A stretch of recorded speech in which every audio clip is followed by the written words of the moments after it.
The opinions expressed on the following audio program are solely those of the host and the guests. Burner Podcast is an independently produced, not-for-profit show and is not associated with the Burning Man organization or its subsidiaries. The views expressed are not representative of the entire Burning Man community and are presented here for entertainment purposes only. In short, calm the fuck down. It's just a podcast. All right, it's episode number 112, and it is 152 days till the man burns as of this recording. If he burns, it's been a weird month. It has been a weird month. I'm going to tell you guys right now. We did take a little hiatus with the show.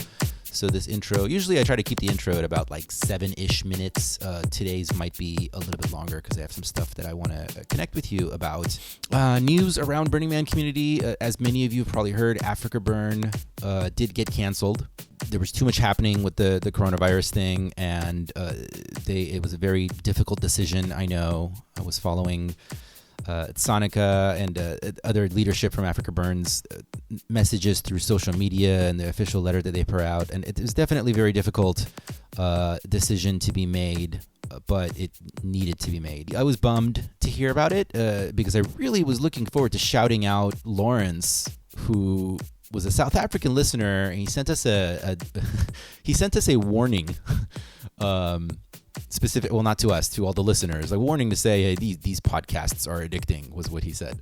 And Lawrence, who had been listening to the show, actually, after listening to the Africa Burn episodes, he ended up submitting his design for the Africa Burn Sand Clan effigy, which is Africa Burn's version of the man. So when Lawrence messaged us, he was actually like in Cape Town to meet with Mike and Monique from episodes 100 and 103. They were moving forward towards building this big thing, and then now it's canceled. So Lawrence, just want you to know you're very much in my thoughts, and I was really excited and geeking out about being able to share more of that. Where's my stance on it? I feel like it's kind of need to share that a little bit. One, you absolutely should be following the directions of our medical professionals. I mean, I can only speak from my own perspective here in San Diego, but it looks like people are doing a really good job of following the directions that have been given. That's what I'm picking up around here. I do know in some of the larger cities, maybe it's a little bit more difficult. If you're in New York, for example, where people live like right on top of each other, it's a little harder to avoid the streets when you need to get places. But I live in San Diego where things are more spread out. So it's a lot easier. And for the most part, I've spoken to my friends in law enforcement, and they're telling me that they've had it's been pretty good, that the population has been very responsive to the suggestions to keep distance from each other. If you need to go lay in the grass a little bit for your mental health, you should absolutely do that. But obviously, there's a safe and respective way to do it and still keep your distance and help to flatten the curve, as the saying that they keep repeating that's excellently burned into many of our brains. What I really recommend do best to avoid is, for lack of a better description, freaking out. Something interesting to consider. You should be informed, ideally, about what's going on in the world around you and how to best be a good citizen of your community. But there is a point that it crosses the line of just like panic porn. You're sitting around staring at things that are happening all over the world and then sharing it with each other and taking photos and going, sharing sad face emojis. And, it's good to be aware. And I understand where it comes from. And there's a desire to feel connected to community, but it's probably not helping anybody's individual psyche or the collective consciousness, in my personal spiritual angle and opinion. Obviously, you should do what's completely best for you, but I think this might really be, one of the best times ever to, it is the best time ever to focus on self-care and meditation. Your meditative practices, if you have them, are probably more important now than they've ever been. I know they are for me. It's the first thing I do when I wake up. I actually turn my phone on airplane mode before I go to bed so that when I wake up, I don't see texts or messages or, anything popping up. And I focus on meditation and journaling and make sure that I'm in alignment before I even take on the rest of my day. And that makes all of the interactions and the conversations a whole lot easier and more positive and more pleasant. I'm obviously not a medical professional, but the very basics of sort of how this works in the brain from my minimal understanding. And by all means, message me on Instagram or whatever if I'm full of shit, and I'll be happy to clarify that.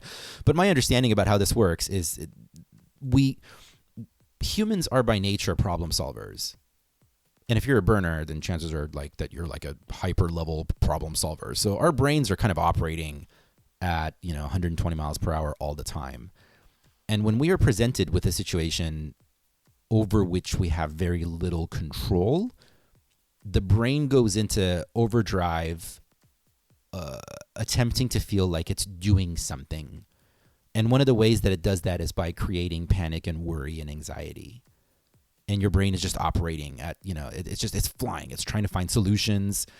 Every little piece of information that is fed into your brain computer system, it spits out, the next 25 steps of here's this direction it could go. Here's this direction it could go. And it's the brain's desire to have a sense of control over something, to feel that it's doing something. And when we're not really in a position to do anything about the world around us, all that is a dopamine fix that your brain's giving you and tricking you into thinking that all of us, it's all of our brains, it works this way. It's tricking us into thinking that it's doing something, and it's not. I always go back to my favorite Rumi quote in every one of life situations. It always comes back to this for me. It says, yesterday I was clever and I tried to change the world. Today I am wise and I am changing myself. Producer Lana reminded all of you, keep calm and make art. Right now is an excellent time to really double down and triple down on the projects that you've been working on. Producer Navjeet of Burner Podcast Presents Alkaline, I was chatting with him just the other day, and I really liked the way that he presented this idea. He said that he's been feeling very calm. He is up in Riverside County, which is about an hour or so north of San Diego, running his parents' liquor store so that his elderly parents can stay in the house. And I liked what he said. It really stuck with me. He said it's times like this that he really appreciates being a burner and having lessons that he's learned from the burn. Yes, there's a dust storm coming, but we'll deal with it when it gets here. For the time being, we're figuring out our tent, organizing this, setting up the art project, battening down the hatches. We'll deal with the dust storm when it gets here. And when it even comes here, this is the part that I'm adding into it, we do it with humor.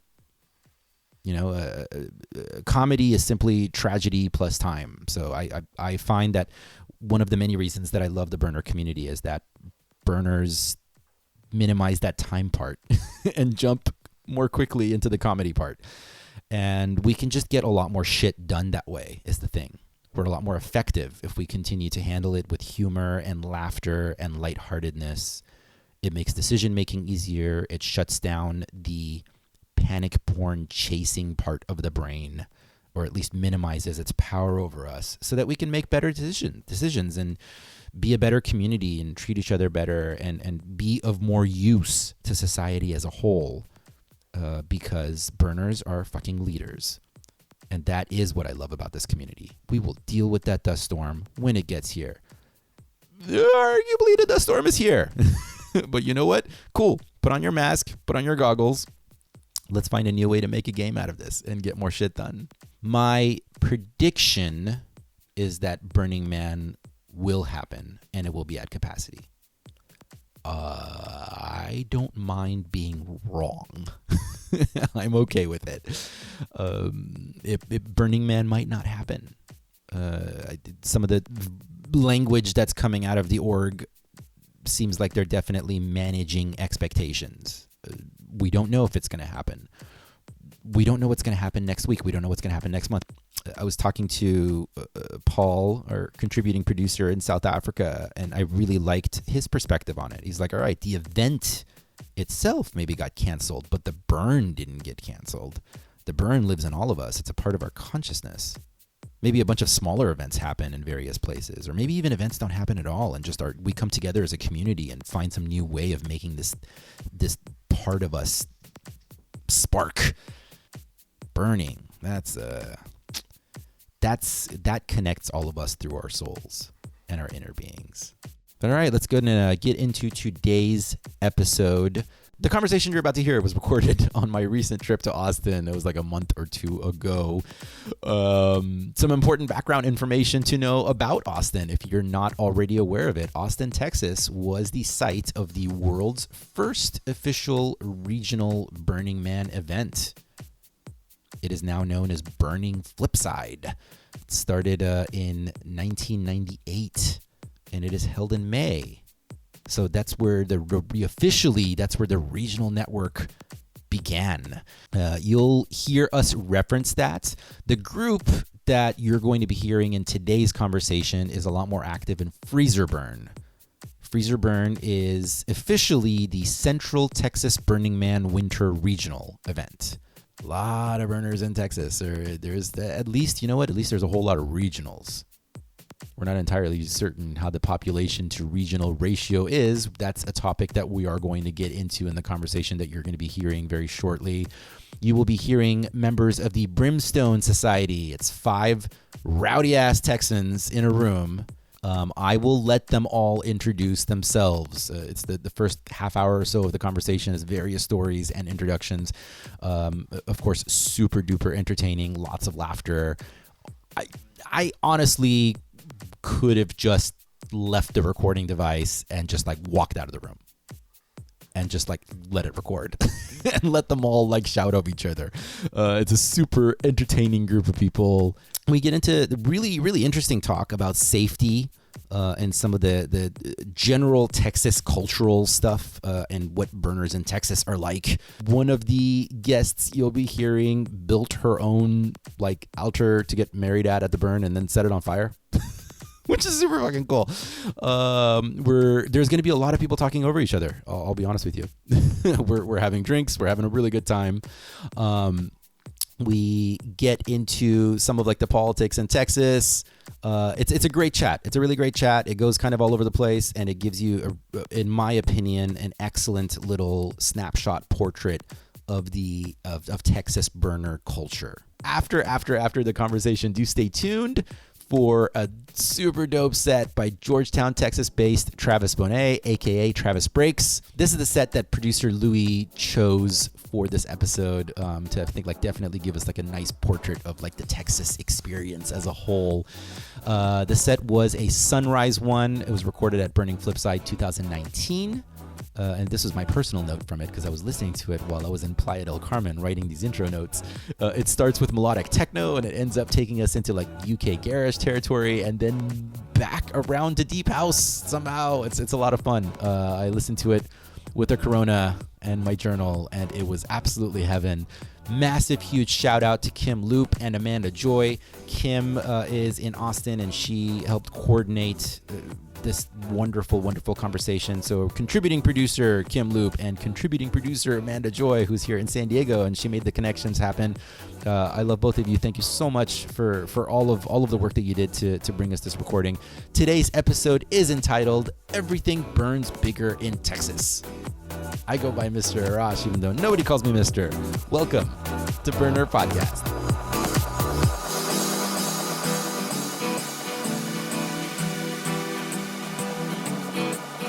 On the first part of the journey, I was looking at all the life. There were plants and birds and rocks and things. There were sand and hills and rain. The first thing I met was the fly with the bugs and the sky with no clouds. The heat was hot and the ground was dry, but the air was full of sound. I've been through the desert on a horse with no name. It felt good to be out of the rain. In the desert, you can't remember your name, 'cause there ain't no one for to give you no name.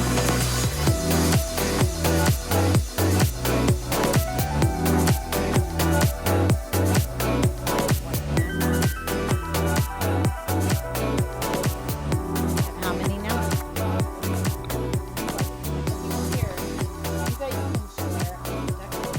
Can we? Yep. And then if gonna You be. were holding it. You won't shut the fuck up. I deserve it. Oh, wait a I minute. deserve it. Joe has handed it to me. Sorry. Yeah. Joe's like, oh, I guess sure. Arda and Joe were sharing. Toby gets his own mic. Go figure. That took all 10 seconds. I didn't even ask for it. It was all Joe. Joe's a new kid. Joe's. He doesn't know yet. No, Joe, he knows. knows. Joe's projecting. He's just absolutely projecting all over me. Joe projects all over me constantly. He's like, Mister, I want attention over here. I'm like, Joe, are you talking about me? Really? Is this really what you're talking about right now? Keep doing what you're doing. I'm just gonna. This is the podcast, basically. Us bickering like siblings yeah. with one another. Oh, good. We're my, good at that. My job entirely here is to just like facilitate the perfect environment for everybody to start doing what you're doing, and then you just forget the mics are there after a while, and an hour and a half later, we project this to the rest of the world, and we're like, An hour and a half later, Austin. I do not sign a release. Where's the sign that says this is not performance art? Right? Where is Talking to the mic. If you're gonna talk, if talk you're into the gonna mic. talk. Oh. Yeah. Oh, We'll pick you up if you do, like if you just yell something out, we have the table recorder going. But if you're going to start speaking with intention, it's better to grab the mic so that we can get like clear voice recording. Do you want to be We'll have to heard? fight over it, Doug. Is it funny? Can we share it nicely? 2 girls, 1 mic. Can you always speak at that level so it sounds like NPR all the time? This is Fresh Air with Brimstone Society. It's not so. This air is not so fresh. This Let's is be very honest. stale, incense-filled. Oh, farted. Ducky, Ducky, fart. probably. Ducky Let's be farted. clear. Sounds perfect. All right, so we're gonna do. We're gonna go around and have everybody introduce themselves as you would in an audio program, so that the listeners can associate a name with a voice. I'm gonna have you say your name, and I want you to tell me 2 things. The first is going to be what burn project has taken up the majority of your life. Let's say this. The largest chunk of your life in the time that you've been in the community. Does that question make sense? What's the thing that took up more of your life than it ever should have? Doesn't have to be active at the exact moment. Yeah. Like in your whole time period. And it might be something you look back on and go, God, I'll never do that again. Yeah. So that... He's met some burners. You are a burner, You yes? learn sound. Absolutely. Yes. No, I'm That's pretty funny. Wait, what's your resume? Before You we tell us started about recording- you. You want to know all this information. This is for Who the the listeners. fuck is Before we this in started my recording, they're living like, "We're room?" not very good on we don't want too much journalists coming in here in Texas." I'm like, "Yeah, that's funny because I guess part of the thought process, if you have no idea what Burner Podcast is like it's some outside journalist who doesn't. No, don't worry, we're pretty well vetted. I don't know. We fear the man down here. I don't blame you. I don't blame you. I've listened to an episode or two, so I know really? what we're fucking doing. It here. exists. I'm coming in absolutely clueless. I like it. I Actually, prefer it that way. I Nice. prefer it that way. I'm also, I've never heard an episode. Excellent. I'm excited to participate. Good. I'm excited that you're here. And I want to actually point out that thing because this topic we were just discussing, like Texas, like this kind of personality, I've already picked up on that in the 3 days that I've been here. Well, I don't like all this excitement. I'll keep hearing phrases like, we Texan burners like to do it, blah, blah, blah, blah. Here in Texas, the burners are blah, blah. There's a lot of this, I don't know how to describe Yes. it, but it is like a burner version of that Texas pride Yes. thing Yeah. that you hear a lot I have of. a theory about that when you're ready. I want to hear it now. Well, I'm no, ready. I will introduce everybody. I'm not But fucking up the the format of audience your show. doesn't know who Toby, you it's my are show. yet. You tell me right now. Well, my theory is that I think 2 things happen specifically in Austin. Number one, we pride ourselves on being the first regional. Like we're the real regionals. We're the actual regional.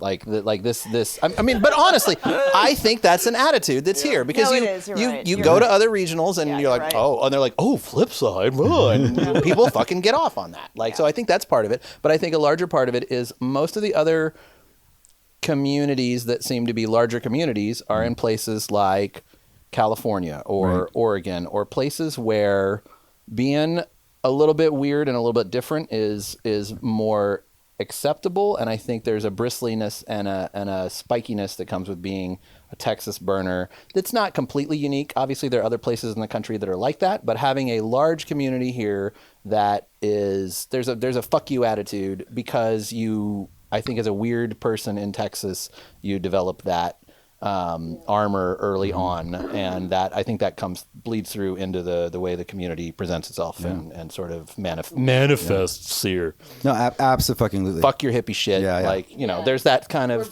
that edge. Yeah. This isn't a fucking festival. This is a burn. Like, Yeah. We'll correct you quick too. Yeah. Call it a festival. I mean, we tolerate the fucking hippies, but And we also get our own, like, you know, special edition F-150s, so we're kind of a big deal down in Texas.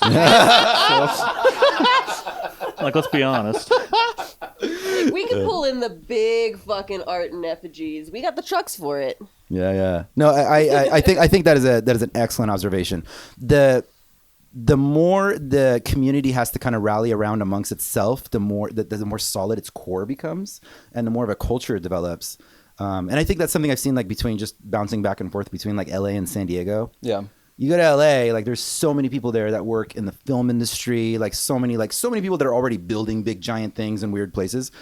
Their community feels less centralized than, like, if you go to San Diego, like, yeah, we've got, you know, all the hippies and stuff, but there is still like a core of like, this is the burner community and this is the, you know, flow community or whatever. Mm-hmm. So that, I think what you're describing is like spot on, and it makes a lot of sense. Yeah. So let's do that. I want to go around and we're going to all introduce, I don't need to introduce myself. You're going to introduce yourself. You're going to tell me what the biggest thing is that took up way too much of your fucking life. And it could be the most amazing thing or something you never want to do again. And I also want to hear what your favorite barbecue place is, because I need to do a Texas thing. Oh. Whoa. That's like, you just walked into my house and asked about fucking religion? Like, whoa. Like, so what denomination are you? That's kind of, wow. Wow, Excellent. that's real fucking presumptuous. Good. Fucking barbecue. Man, So I've great. never talked to these people about this, so this could go horribly wrong. We're gonna learn You a lot just about you, wrecked Dave. our camp. Thanks. Great. Is it Rudy's? I like. All right, how do we start, like, banning procedures? We got to kick Joe out now. Just, All right. I mean, Take He the vote. just got here. All right, everybody shut up. It's my turn. Hi, I'm Ducky. I would say probably shut up. I would say the biggest thing that took up the biggest chunk of my time being in the burn community. I was Art AF, the area facilitator of the art department. Not art as fuck. I was absolutely art as fuck, which is why I really loved that title. Yeah. And not to mention, it just made me feel like I was, you know, doing shit. And mostly it was just like all these artists wanted to get their art, specifically for Freezurburn, which is another Texas regional outside of The real Flipside. regional. The real Freezurburn's Texas the best regional. one. We do it in January. It actually just happened. And I did it for 6 years, I believe. Yeah. Learned all the things, and it was great because I was able to be in the community, felt like I was super helping, but really I was just like, you don't think you're an artist, but you have this idea that you want to bring. Have a bunch of money, please bring this. Like, this is going to be badass. And watching the different artists grow into that and where they've gone from there, because I was able to give them grant money, was amazing. And it just totally turned new burners or people who had never done art before, they just fell in love with the community. I loved that. That made me so happy. Yeah. So I did that for about 6 years until I finally decided it was too much of a second job. And I have recently stepped out for the past 2 years, which has completely changed my burn experience, honestly, because now I have time to burn. Go figure. It's just a different type of burn, really. I know this. I was art creation co-lead in San Diego for 1 year. Oh. I was like, and you were like, fuck this. yeah, Some of this bullshit. take this goddamn radio away from me. Right? Yeah, That I was know good how it about is. being the art as fuck, because I'm like, why do I need a radio? Are you going to have an art emergency? Yeah. Like, these people are enjoying this art too much. You should make them stop. And I'm like, fuck no, they signed a waiver. Like, let them climb all over it. Not my problem. I can dig it. I like that. Which is my problem. Hell of the number of times we're like, yeah, it's safety's problem when we're doing that's build, safety's problem. Thanks. Welcome. I totally forgot the second question. What was else supposed to talk about? Barbecue. Oh, Valentina's, hands down. Okay. It's here down south Austin. Ooh. It's only open early day and later. An You'll wait in esoteric about choice. 20 to 30-minute line, so it's not insane. Mm-hmm. But I love it because it's not just sauce. Like the meat is phenomenal. All the meats, not just the beef, like the beef, the sausage, the chicken, everything's phenomenal. And then the sides are also fucking phenomenal. Like I know, Yeah, but right? mac and cheese, They're- though? Like I think about this place and I just like I spooge a little. It's really good. It's Texas barbecue. I mean, it is. It's a It's fucking religion. amazing. It's a fucking religion. It's the best. And here now for you. Okay. Groovy. I'm done talking. Excellent. Excellent answer. Well done, Ducky. Started out Good right. job, Ducky. She set the bar high. Yeah. So stop. I'm Clover, and I was thinking about the thing that's taken up the most time or the biggest part of my life isn't necessarily what's taken up the most time. The biggest part of my life has been putting a lot of brain power and heart energy. Oh God. Brain power Like I and said, heart power. we tolerate the hippies. Some of us marry the hippies. I'll Don't do let a them crystal. bully you. I'll do a crystal Don't healing let them later. stop your shine. You've got 27 chakras. I can realign them all. Listen, we're going to be talking for like next hour. Eventually, they'll get tired. I'm just going to wear them out, and we can get into the glow. It's impossible. I know he these hasn't people heard it. better than you. I can't with them. Welcome to Brimstone. You should hear our Sunday voices. This is What is Sunday? Oh, But I mean, oh, it's not our burn Sunday. Sunday. Our Sunday burn voices. It's a little gravelly. Okay, so the thing that's taken up most of my life as far as my energy, I think, has been spreadsheets.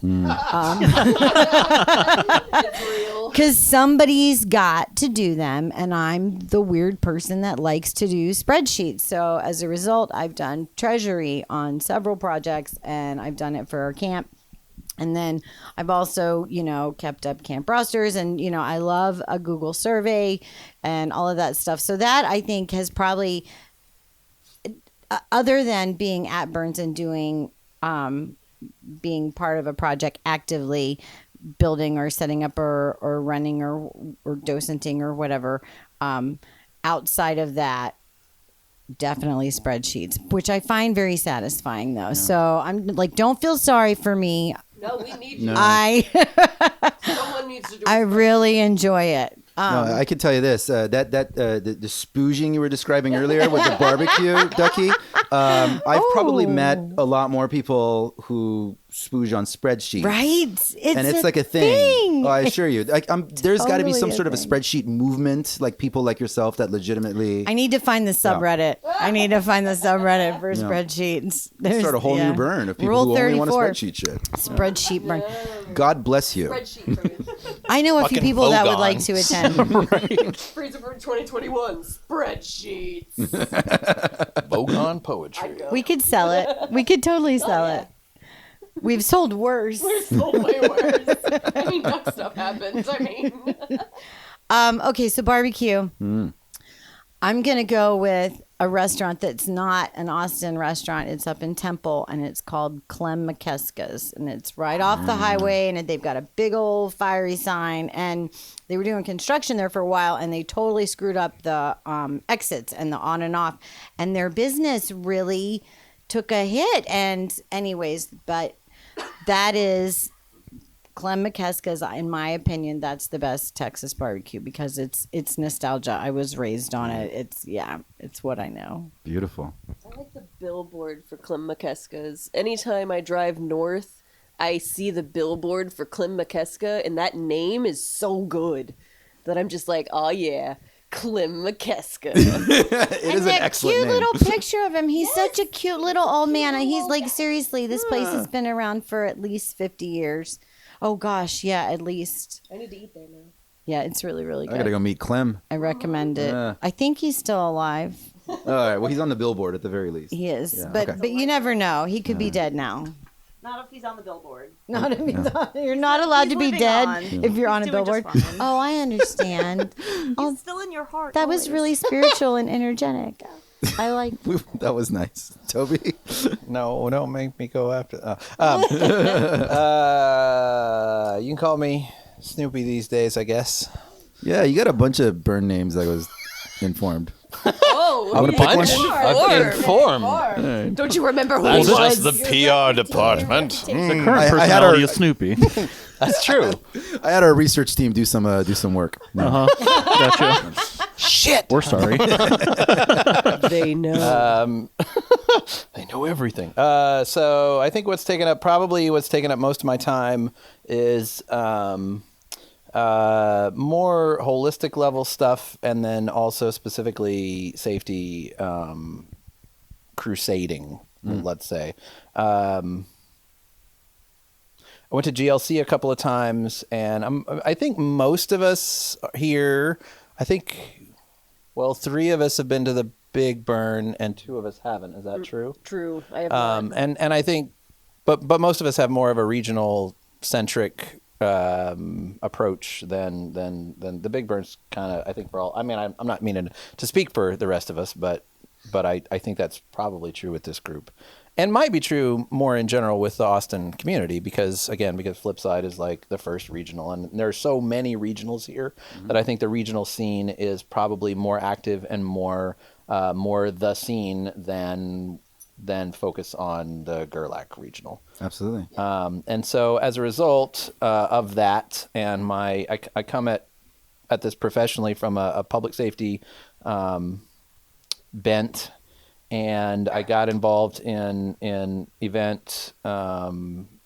organization a while back, and I man, this is super fucking boring. Sorry, I'm trying to figure out how to say this. Toby, I feel like Toby, the listeners of this show are listening to a podcast about Burning Man. Well, This is here's episode the 112. well, Don't here's worry the thing. about it. You're good. They're into this shit. So here's my fucking platform. They deserve this. Is that if you are an event organizer, or you have aspirations to be an event organizer, you need to go into it with the idea and the knowledge and the understanding that some shit is going to go real fucking bad at some point. And that is a point that a lot of event organizers and a lot of regionals still to this day don't believe, understand, want to accept. It's like, let's just kick the can further down the road. And so safety infrastructure and safety training is poor in a lot of regionals in my estimation, in my informed professional opinion. And I've spent several years in that area trying to convince other regions that some of the things that we do here that I think we do really well with a safety focus, mostly through trial and error and bad things happening. I mean, all like safety regulations are written in blood, and literally bad things have happened here, and we were somewhat prepared and we had to make changes. And so I've been on sort of a crusade to convince other event organizers and other safety AFs, safety as fucks, or area facilitators, or whatever that takes in your region, that things like Safety Side, which we can talk about later, which is basically a burner-centric, event-specific safety conference that we have here for one burn, and then Hypothermia, which is a safety-oriented safety event, training event that we have for another burn here, are things that you need to put in place. If you're going to have a regional burn, you need to put those things in place early on. You need to get the right people in positions that can help you with those things, and you need to prepare for the real shitty things that are going to happen. People are going to fucking die at your event. People are going to get stabbed at your event. Bad things are going to happen, and we don't want to talk about that, and we don't want to think about that, and we want to act like it's all, it's a fucking rainbow gathering, and just, drag them off to the side of the road and let the feds take care of them. But that's not a viable solution, and you need to start thinking about that early on, and you need to put money and plans in place for when shit goes bad. Yeah, absolutely. So that's what's taken up most of my time. Fascinating. And the whole time you're describing that, like, my thought is about how we love saying safety third, but the reason that we do that is because serious work is put into creating a safe container for us to have a burn and not just a festival. And that's the us difference. To feel that freedom that a burn can Right. bring you. Right. And and if you want to like take it back a step and go outside the community, there like Texas centric. Here's a thing that happened in Texas several years ago that people don't remember. But Are you still answering the question? Yes. Well, no, we're stop trying. I didn't know. Never mind. All right, I'm done. Joe's your turn. No, what happened several years No, ago? I want to hear Tell this. us. I want to hear this. One, I want to hear this. Two, he hasn't gone to the barbecue part yet. Yeah, so the floor is still You're yours. just dodging the real question. Right. I don't want to talk about religion. No. People are dying of barbecue. Oh no. So Texas A&M for years and years they had a giant fucking burn. They had a giant fucking burn. They made bonfire. Yes, they made a huge bonfire, and all the Mic a students- little bit closer for you. Sorry, and all the students created this huge bonfire made of giant logs, and then 1 year it collapsed and killed a couple of kids. And guess what? They never got to have a fucking bonfire again. So when things go bad at your event, if you haven't prepared for them and you don't have plans in place for when shit goes wrong, it's going to go wrong, and you don't get to have regionals anymore. So, and you get to feel real bad about yourself when things go wrong too, and you don't have good plans in place. So, yeah, safety's fucking important, and we like to kick the can down the road a lot. Yeah. No, that's fascinating, and I think just you describing the story, I wouldn't be surprised if like at some point in the near future you'll get a message or something from somebody who listened to the show who's putting together some sort of an event or conference in their region, and they're interested in hearing your input about this kind of thing. Well, and along those lines, I mean, if you do want to reach out to me, I have a lot of physical spreadsheets and documentation resources that could be helpful, and that I think anybody who's involved in the safety community in the regional scene here is more than happy to talk to you, and more than happy to proselytize, and more than happy to share resources and bounce ideas off of. And I'm perfectly willing to do that, and have done that a fair amount, and I'm more than happy to do that again. So beautiful. Now I'll climb down off my fucking high horse and. It's a good horse. No, it's a good barbecue horse. though. Barbecue. There's horse. only one answer, and it's the Salt Lick. But that's because I didn't like it. Well, but it's because Because I'm wrong. No, the Salt Lick is a story of Austin. No, I don't have time to go into why it's the Salt Lick. It's the right answer. It's the Salt Lick. It's Austin. It's a metaphor. Because it's Snoopy, it is the Salt Lick. Period. End of sentence. Yeah, well, no, I mean that's not for the end of the sentence. Yeah, he No, never but ends actually, his sentences. No, but the Salt Lick is great. The Salt Lick, and I'm with Ducky. And this is my dirty little secret as a born and bred Texan is that brisket is not my favorite. Dun, dun, dun. How very dare. Get the fuck out. He likes ribs. And the Salt Lick has really good turkey, and they have really good sausage, and the brisket's fine. But who could but anyway, yeah. Yeah, this lady. There you go. I love it. And the experience of like if you actually go into the original Salt Lick, and that's again the story of Austin, where now you can go to the airport and have the fucking Salt Lick, which is not the same. To have the Salt Lick, you got to drive out in the country, and you have to take cash with you, and you have to take a cooler, and you have to wait 3 hours, and it's huge. No, it and- is a pilgrimage. Yeah, it's a pilgrimage. Yeah, so I love the fucking Salt Lick. Always have. That is a goddamn magical story. I love it. Okay. I can agree with that. Yeah, welcome to Texas. This is awesome. He wasn't exaggerating when he said it's a religion. Yeah. Then that is the reason I asked. Well, it was two reasons I asked. One, because these shows often serve as like a small portrait of the location, because like the example I was giving Kim is that if somebody in Australia will be listening to this, and this hour and a half is a snapshot of the burn community and what to expect when they come to Texas. But it's a cute little photo is what it is. But that is an important part of it. Oh, we're cute, y'all. Yeah. Representing. Yeah. Y'all. Reason two being I haven't actually had any barbecue yet, so I need to figure out a place to go tonight. You've been here how long? 3 days. Oh. Son, you gotta go to church. Shit. But have you had tacos? I've had tacos. Queso and margaritas? No. You haven't had I queso or steak margarita? taco. A steak taco? What is a steak taco? I don't know. Yeah, margaritas someplace and queso random. are always like Yeah. the coming home meal after a burn. That's how you know you're back. Beautiful. In default is with queso and margaritas. Okay. True. That's the plan tonight. True story. All right. All right. Well, I'm Caps Lock. And I guess as far as like I can pick up. Such a great name. Yell it, goddammit! Like I was like, well, I'm Caps Lock. Hello, I am Caps I'm Lock. lying right now about my personality with this voice. Trying to be constrained. Why? Don't. And so I guess as far as what takes my most time up, well, I've been the build foreman for our effigy construction the past 2 years and kind of like unofficially the year before. So just pick a year and then take 3 months of it, and yeah, that's all of my free time goes into building the effigy. How many years? Huh? How many years have you done that? The last 2 years in an official capacity, and then the first year was we named a burn not after Ducky. It was my fucking burn. It was her burn. So we had duck stuff. Not Ducky Burn. It was the not Ducky burn. Whatever. Yeah. It was my burn. We had duck stuff 3 years ago, and She's the only one who showed up. right. It was the best just fucking her, and burn she was I've so ever happy fucking about been it. to. And so that's when I first got involved in kind of Orgy Dome must have been lonely. Oh, it wasn't. Same as it's ever been with Ducky. But yeah, I kind of jumped in there into the build process and really got involved in the whole in the builder community here.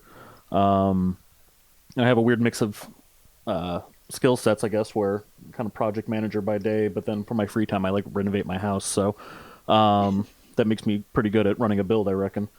So yeah, I'm off the back end of that right now. So it's like my first free Sunday in probably like 3 or 4 months. After having put out our last effigy, which And was you're a here with us. giant boat. So Aww. again, Good job, Joe. what am I doing with my Good life? job, Caps Lock. He's not Joe. It was a beautiful effigy. It Yeah. was gorgeous. Fabulous. That was one. This one, we really, I think last year for Freezurburn, at least, we had kind of a hard year event-wise, just with weather.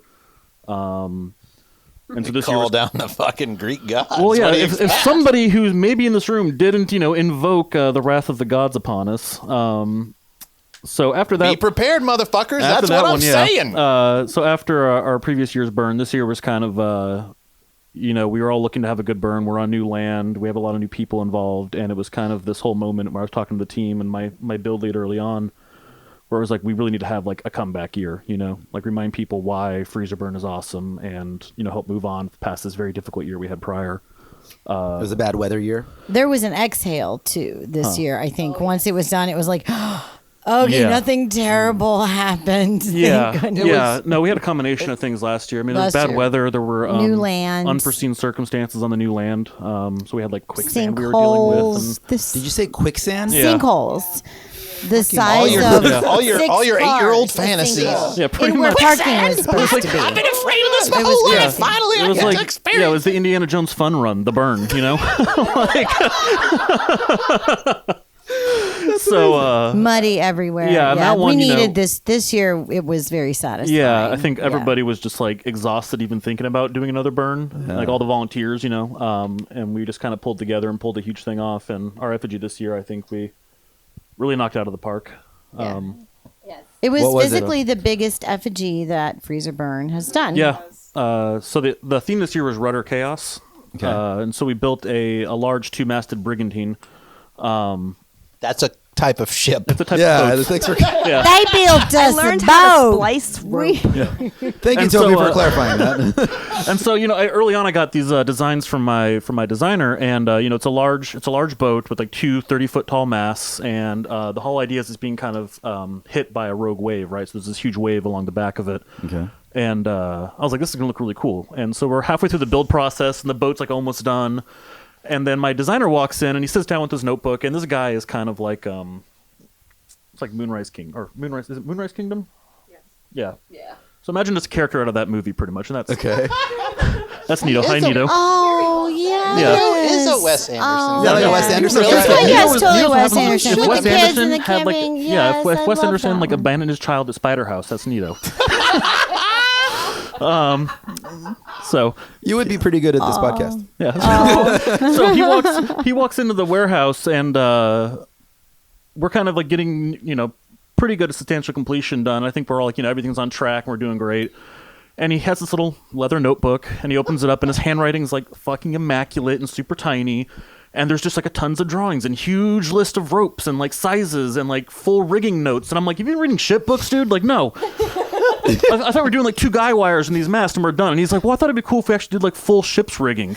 And That's just boat shibari. Yeah, pretty much. Yeah, pretty much. And I was like, don't bring your fetishes in. But his fetish isn't shibari; it's boats, right?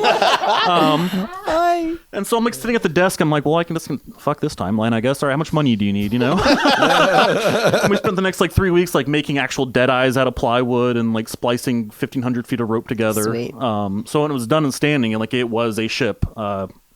If we put some Fanta bottles With underneath, it would actually float personality. properly. Who made It that wasn't crap just a ass ship, it was ship's wheel? It was so personality. fucking janky. It was like not quite centered. Who was responsible for that? Yeah, you know. I mean, I'm like every We have time a I lot- got up there, I started spinning the wheel, Yeah. and I'm like, this wheel sucks. Yeah, we have a lot of new builders. Oh, We've been trying okay. to talk more about Okay. their contributions. Okay, good. That's an inside joke because Yeah. Caps Lock made the fucking wheel, and he was very, very proud That was my of it. vanity project this year. Thank you.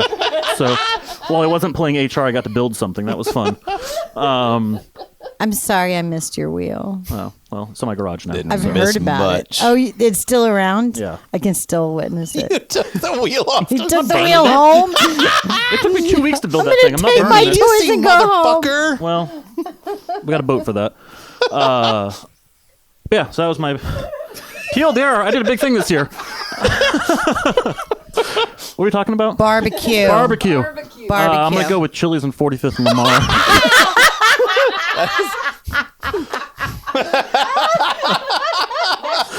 So, next.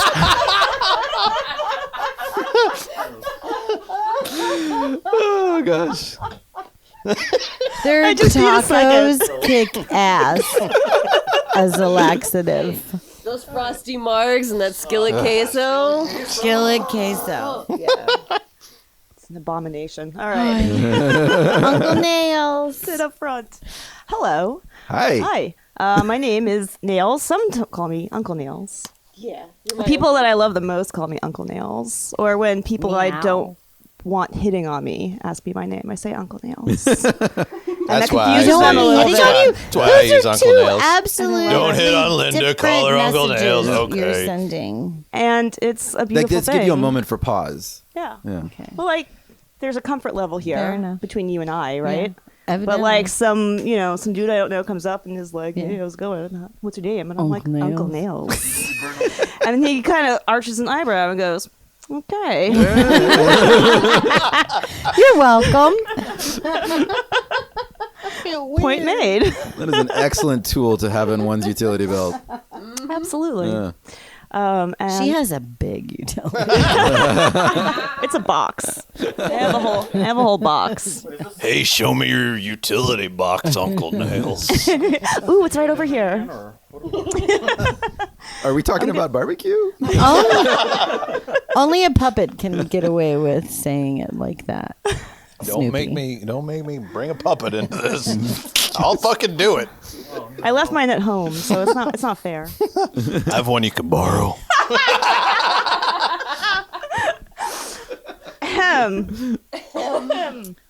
The thing that has taken the most time of my time with Burns is I started working on burnable art projects on effigies in 2012. Became hopelessly addicted to it. I was doing 3 a year for a little bit, and have relaxed on it for the last couple of years. I did this year's build. Bye, And Lydia. then- Do you want to say hello before you go? Do you want to say hi, kiddo? You want to be on a podcast real quick? This is a burner as well. Just say hi to me. What's your burner name? You got a burner name? No. Burner name. Okay. What takes up your most burn projects? Your Yeah. time? What have you spent? What have you spent the most of your life on in a burn project? I did build 1 year for Freezurburn. That was probably the most time-consuming thing. Yes. That's what I was just saying. And you docented it out at the project we took to the Big Burn. That's true. That you I took did a lot do of that. time out for that. Yep. You've spent your share of time Yeah. on burn shit. Yeah. Well, I wrote my college admissions essay about it, so. Yeah. Yeah. She's 17, 18 in a few days. Yep. Nice. Yeah. She did. Cool. She kicks ass. That's awesome. Yeah. She's been Burner burning kick for like ass. 10 years. Yeah. Like seriously. You've been burning longer Yeah. than I have. 8? Yeah. At least 8. Yeah, I think yeah. it's been 8 years. Yeah, at least No, 8 more years. than 8. Yeah. No, it's probably Anyways, 10 at this longer point. than me.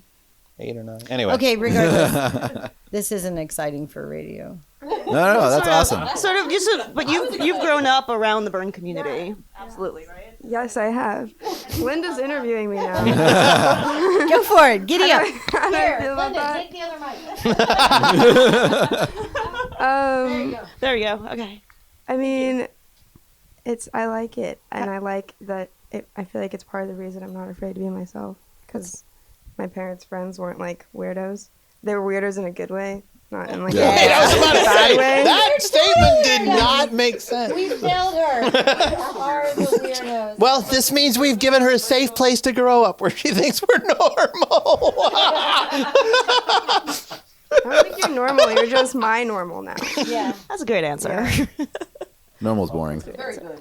Yeah, So you wrote your college admissions essay about I did. Burnham. Can you? I wrote Talk it about it? about working on build, because most of the like application questions are like, what's an experience in your life that like has affected you or changed how you see the world? And so that was like my main thing, but it was really about like just being in the community, because I feel like when you're a part of it, you learn a lot of like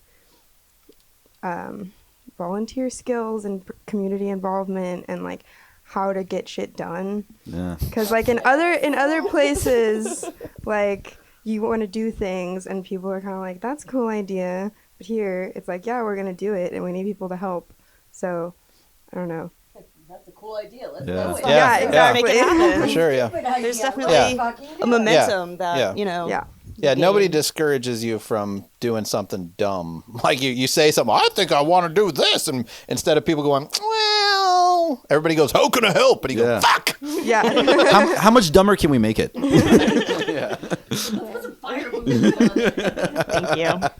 Thank you. Thanks for sharing that. That was What's awesome. your favorite barbecue? Oh, I don't eat meat. I was waiting for somebody here to say that. Okay, but I knew that. love barbecue sides. Yeah. Like they're so good. But we don't get it enough for me to really know. Mac and cheese? I can tell Creamed you corn. my favorite barbecue sides. Yeah. Creamed corn. Yeah. And potato salad. Yeah. Mustard or mayonnaise? Mustard. Okay. Wait, mustard or ketchup based sauce? No, but we're talking about the Potato salad. Potato salad. Oh. Yeah, Okay. yeah. I like a good tang. I like Clover's a not from mustard, Texas. Okay. Bye. Bye. Thank you for that. That was awesome. That way. All right. Excellent. So you were finishing. So I was Yes. just Wrapping up, telling us She's about so the things that take awesome. up. She is. She's absolutely. Well, one of the into it. shows that I've known eventually we'll get to has been like this generation of kids that have grown up as burners. Yep. For sure. And how that affects the growing process, the way that we view the world. And so far, all of them that I've met have been fucking badass. absolutely, absolutely. Fuck yeah. And it's been I remember just this past year though, with a fun side story. One of my campmates was standing there, and like this kid, like I don't know, like an 8-year-old kid or something, like walks up to him, and just like real kind of with attitudes, like, "Which burn is this for you?" and like my campmate looks at the kid and goes, "This is my 5th one," and the kid's like, "Huh." It's my 7th. Right. At this point, it's been around long They're enough. so jaded at 7. One of the things that happens with her a lot is like our adult friends will come around, and multiple times people have confided in me. Yeah, your kid's great. I like her, but I feel like she's a lot cooler than I am, and she kind of intimidates me, and I get real weird nervous around her. And I'm like, it's a fucking 14-year-old. And I'm like, yeah, I know. It's fucking weird. I don't know. Yeah, that second generation is, I'd love to talk more about that after Linda finishes her. She thing. definitely walked in seriously, here with because a- I think talking about kids in the burn community is a really weird, sometimes polarizing topic with people. I've found that to be the case in a lot of communication. and I think online. But my point was, I wanted Linda to get to finish Sorry. because I hate it when we keep interrupting Yeah. and tangenting. Oh, I assure you, talk about. the interruptions will not be stopping anytime soon. No, We need your barbecue so much selection. to talk barbecue about. selection. I'm gonna keep talking about building stuff. Oh yes. Yeah, do that. yes, nails. It's like, fuck your Why barbecue. is she nails? You have built some amazing things. She's built. For sure. I've worked on a lot of Badass things. I brought 3 burnable projects to the Big Burn, and those were probably really stressful, really rewarding, really crazy experiences. I got married at the Big Burn. We met building at the Big Burn, and You brought your own chapel, I'm told. we brought our own Yes. chapel. Oh, you Yes. have your homework. You have your He research. really did do homework. Honestly, Kim did my homework. And that was an incredible experience that really sums up who we are and how we met, and it's a really wonderful thing. Now, tell that real quick for the listeners. You designed, you built your own chapel, and then you burned it. That was my favorite wedding photo is the 2 of us in silhouette holding hands with the chapel burning in the background. Oh my God. And that's like my favorite wedding photo. That is amazing. It was a really wonderful, spectacular thing. What was it? A religious wedding? No, Okay. not at all. Who married you? We technically got married in Vegas, Okay. really quick, to get the legal Yeah. part out of the way. The legal and then paperwork a shit, good yeah. friend of ours officiated. Okay. And what On day Playa. was that? What was the date? Oh my God, Amy. I don't know. We never remember the exact They date. have no idea. 'Cause it was, like, in the middle what of a day they were burn. married. They were like, it was Thursday So we were like, at the burn. They went to sign legal settled- documents on a house. They're like, "What's your marriage date?" They were like, all I don't know. Neither of us Thursday. know. I had no idea. We've settled on the last Wednesday of every August. No matter what the day is, it can change. But that's our wedding anniversary. Well, listen, I can help you narrow it down. Were a lot of people wearing tutus, or were a lot of people in white? There were wasn't some Tuesday. rabbits that came by. Was there a bunch of Instagram models there all of a sudden? I can tell you about when it was in the week. It was. Was some DPW people I talking think shit it was to you? Wednesday. It was Wednesday or Thursday. Okay. I don't know. That's awesome. But anyway, it doesn't really matter.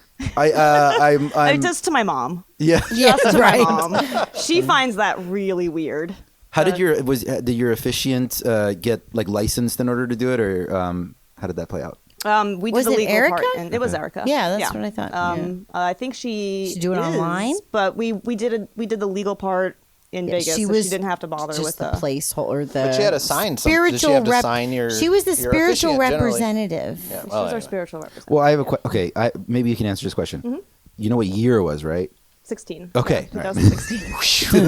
No, but Hey man, what time's I a construct anyway. Like, what is time really? A flat circle, obviously. I mean, it's everything's happening at the think same that- time, the other thing depending that on I where really your wanna molecules point are.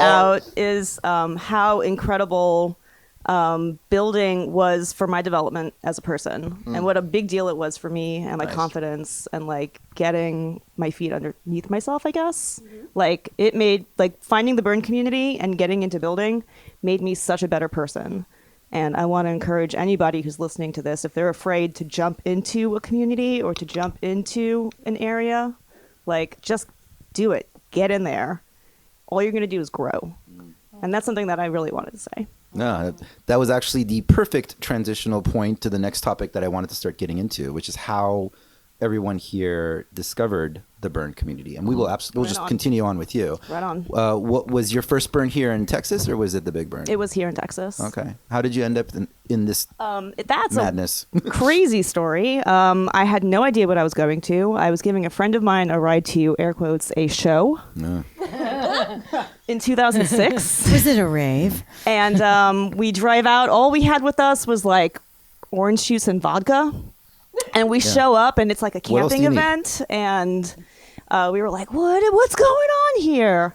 We stayed for one night. We had we put up a tarp between cars to sleep overnight, and we had to leave the next day. It was not a good environment for one of the people that we had with us. And it was not the greatest experience due to that. But Not a lot of creature comfort. it was not the right place for one of our party. Yeah. So I went We know exactly for what one you're night. I went for one night in like 2006, and I didn't come back until 2011. And that was the flip side with the bridge, and I saw the burn happen. Favorite And was like, what is happening here? How do I get involved in this? How do I do this? How do I participate? And I just like dove straight in and built for a very, very long time. I've been doing it. Yeah. And It's very similar to my intro too. is it? Yeah. At first it was like, oh, this is really uncomfortable, but now I'm addicted and I have to come back. That was hard. Let's do it again. You said that was what year? That was my very first year. Correct. Was 2006. Okay. And then it was from there that you kind of like got introduced to the community and you learned about Burning Man, or did you already know about Burning Man? In 2011 is when I started getting more involved. I did the build in 2012, and by 2013 I was at the Big Burn with a project. We went out with Core when they brought all the different cities were building their own pieces around the Circle man. of regional effigies. Circle of regional effigies. Yeah. Yeah, I got to participate in that. It was very, very cool. Because I know San Diego's was a fish. That was beautiful. Yeah, and it's we've done a couple of episodes about it, and that one was like that ripped the San Diego community in half, and there were divorces. And Wow, it was heavy. Those are that's Excellent. a lot of projects. I still have a hard sticker time. on the bottom of my water bottle, and it says in like the Rocky Horror Picture Show font with the blood dripping down, it says, "I survived an art project." Yeah, It's one of my favorite stickers, man. Yeah, right there on the that was summed up that year or a year, I think, There for were some- pretty much 2000 any the projects going out in 13 and 14 were hard years. Yeah. No, wait, maybe it was 15. What Regard. was it about? And by the way, an interesting thing I do want to point out for listeners and for the group here, the distinction that very casually is made in this conversation with the big burn versus burning in general, which is usually the way that I like to describe it as well. But I do find, Toby, kind of as you were describing, the closer you are to the Gerlach regional, the more likely it is for people to refer to it as simply the burn. Right. And I'm like, no, this one's a burn. It's just a smaller how burn. It is a burn. People in Yeah. New York City call it the city. Yeah. Or yeah. around New York City, just say the city. You know, no one says New York City. Absolutely. Because you don't need to say that. Yeah. No, the big burn I think is a proper description for what it is. They're all burns. But isn't the that because really there's big burn. fewer regionals? Right, but why is though? it the Does big that have burn? to do Just with? the scale of it? Like, what Yeah, does it's that just mean? fucking bigger. Yes. Well, bigger in what way? But So, we like, do say just that. because We there are call more it the big people? burn. We I don't know, call it, I or know, we call but it that thing in the desert. Yeah, or We call it that. the Gerlach a lot. region. It's the Yeah. fucking Gerlach CIT. regional. I mean, like, there's a. Well, anyway, I'm not gonna get into the chip on my shoulder. We will continue to explore that chip. We got some time left. So what was the biggest thing that sort of gut punched you about the difference between the big burn versus the community that you'd gotten to know in Texas? Ooh. Well, I mean, the Texas community is I am gonna say rowdier. We went out sure. and we were rowdy motherfuckers. We And, got like, in trouble we with got our in neighbors. trouble. We literally Yeah. got in trouble with our neighbors. And the rest of that kind of stuff They was placed not us necessarily next to going on. Hushville. We were You near know, I the still kids' feel camp, a little bad for There and are they placed us next to troublemakers. fucking Hushville. And we were like a whole we block. have megaphone. We spent a lot of time on the corner across from Hushville yelling at people who went by to be quiet because that was Hushville over there and they needed to shut the fuck up because it's Absolutely. Hushville. Be With warning all people, our- yes, hey, with- this is Hushville. Shut the fuck up, that's Hushville over there. Like directly into Hushville Very yelling. emphatically. Meanwhile, other people are a little more polite, you know, a little bit more like, "Hey, how's it going?" And Texas is What's just it over to there you? yelling at the sky. That was real. Yeah. That's a real thing. To be sure, there are a rowdy. lot of Texas projects that go out to Yeah, we took up like the a whole Gerlach block. regional. You know, Dallas has a strong representation. They've taken out big art cars and they've taken out big burnable projects. And then Houston has also especially art cars and other burnable art. And then Austin has a great representation there too. We always have at least like 5 projects going out there, no matter what it is. And I think that is indicative of our level of contribution to that. Like, we want the rowdiness. We want to have a representation there. We want to be the big badasses when we go as Texans, you know? No, seriously, though. There's a lot of ego. There's a lot of ego. There's a lot going around, and everybody's got the most, you know. It's a lot of fun, though. There's weird background stuff happening, though. There's a lot of contribution, I think, that happens too, and a lot of work and pride that people go into versus someone who hasn't come in with a project. This community is so volunteer driven. Yeah. And we really value that. That's very, very true. We value the fact that we're the people putting in the work. I haven't been to other regionals, so I don't know the attitude. And like, I'm originally from New York. That's a good I'm not point. from Texas, but I've met the New York builder crews, you know, during the core project, and they were awesome, but I've never like been to a burn in New York. I don't know the community there. I can tell you as a person who does this, you get a snapshot of the culture of that particular community, and it is a snapshot. Of course, it's never like a direct reflection of every single member of that community. Of course, that's not even possible. But yeah, it's impossible. But like, I'm picking up the rowdy thing pretty quickly. I full disclosure, this is more my personal vibe. Like, I like getting loud and ridiculous, and I've experienced regionals and communities that are a lot more like quiet and polite, and those are usually the ones that I end up getting more impatient in. Yeah. Interesting. Well, and I think two things you're coming up against. Sure. Here as well, the specific people that you're talking to right now are all part of. Well, we're all part of one camp that does a particular thing that is very much, I think, that rowdiness and that sort of antagonistic, in your face attitude is a big part of what we do as a camp. So I think that's part of. So there's self-selection going on. Yeah. And number two, I think also one of the things that sort of speaks to what Linda is talking about is the fact that I think Texas is fairly unique in that most other places you've got the big burn you can go to and you have some big regional thing that you can go to. And there might be one or two events throughout the year that everything is focused on. And in Texas, you can literally go to a burn in Texas every 2 to 3 months, like in Texas. You never have to leave Texas, and you can go to you can literally literally put your shit away and then start building the next thing for 3 months later, and you can do that through the entirety of the year, which is a different attitude.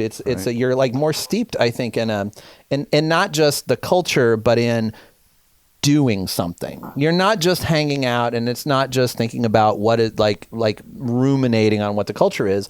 A lot of people here are doing a lot of shit all year round, all the time. Not to say that other areas right? No. aren't. But I just mean that because there are so many burns here, it never fucking ends. Like the volunteerism here never stops, and we're kind of, I think, if we're gonna get big for our britches, that's what it's about. Is the fact that like we and sometimes it's not healthy. We I burn think. out volunteers. Yes, like because that is volunteer base is overextended. because part of the culture here is bragging about how much you fucking volunteer. It's like that Absolutely. It is that DPW attitude sort of informs the larger volunteer community here, because everybody is entitlement camp. Everybody is DPW. That level of not everybody, but that level of involvement is encouraged, and it's people are proud of it, and it's a double-edged sword. I mean, it produces some interesting, good stuff, and it also fucks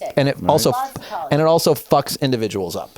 Yeah, I think it could be argued that everything you're describing would apply to pretty much every region. But just this is just my own personal observation from these travels. You have more experience than we do. Yeah, and it's also my bias too. But like I've definitely seen regions where volunteerism is more promoted, and it's kind of promoted in a different way.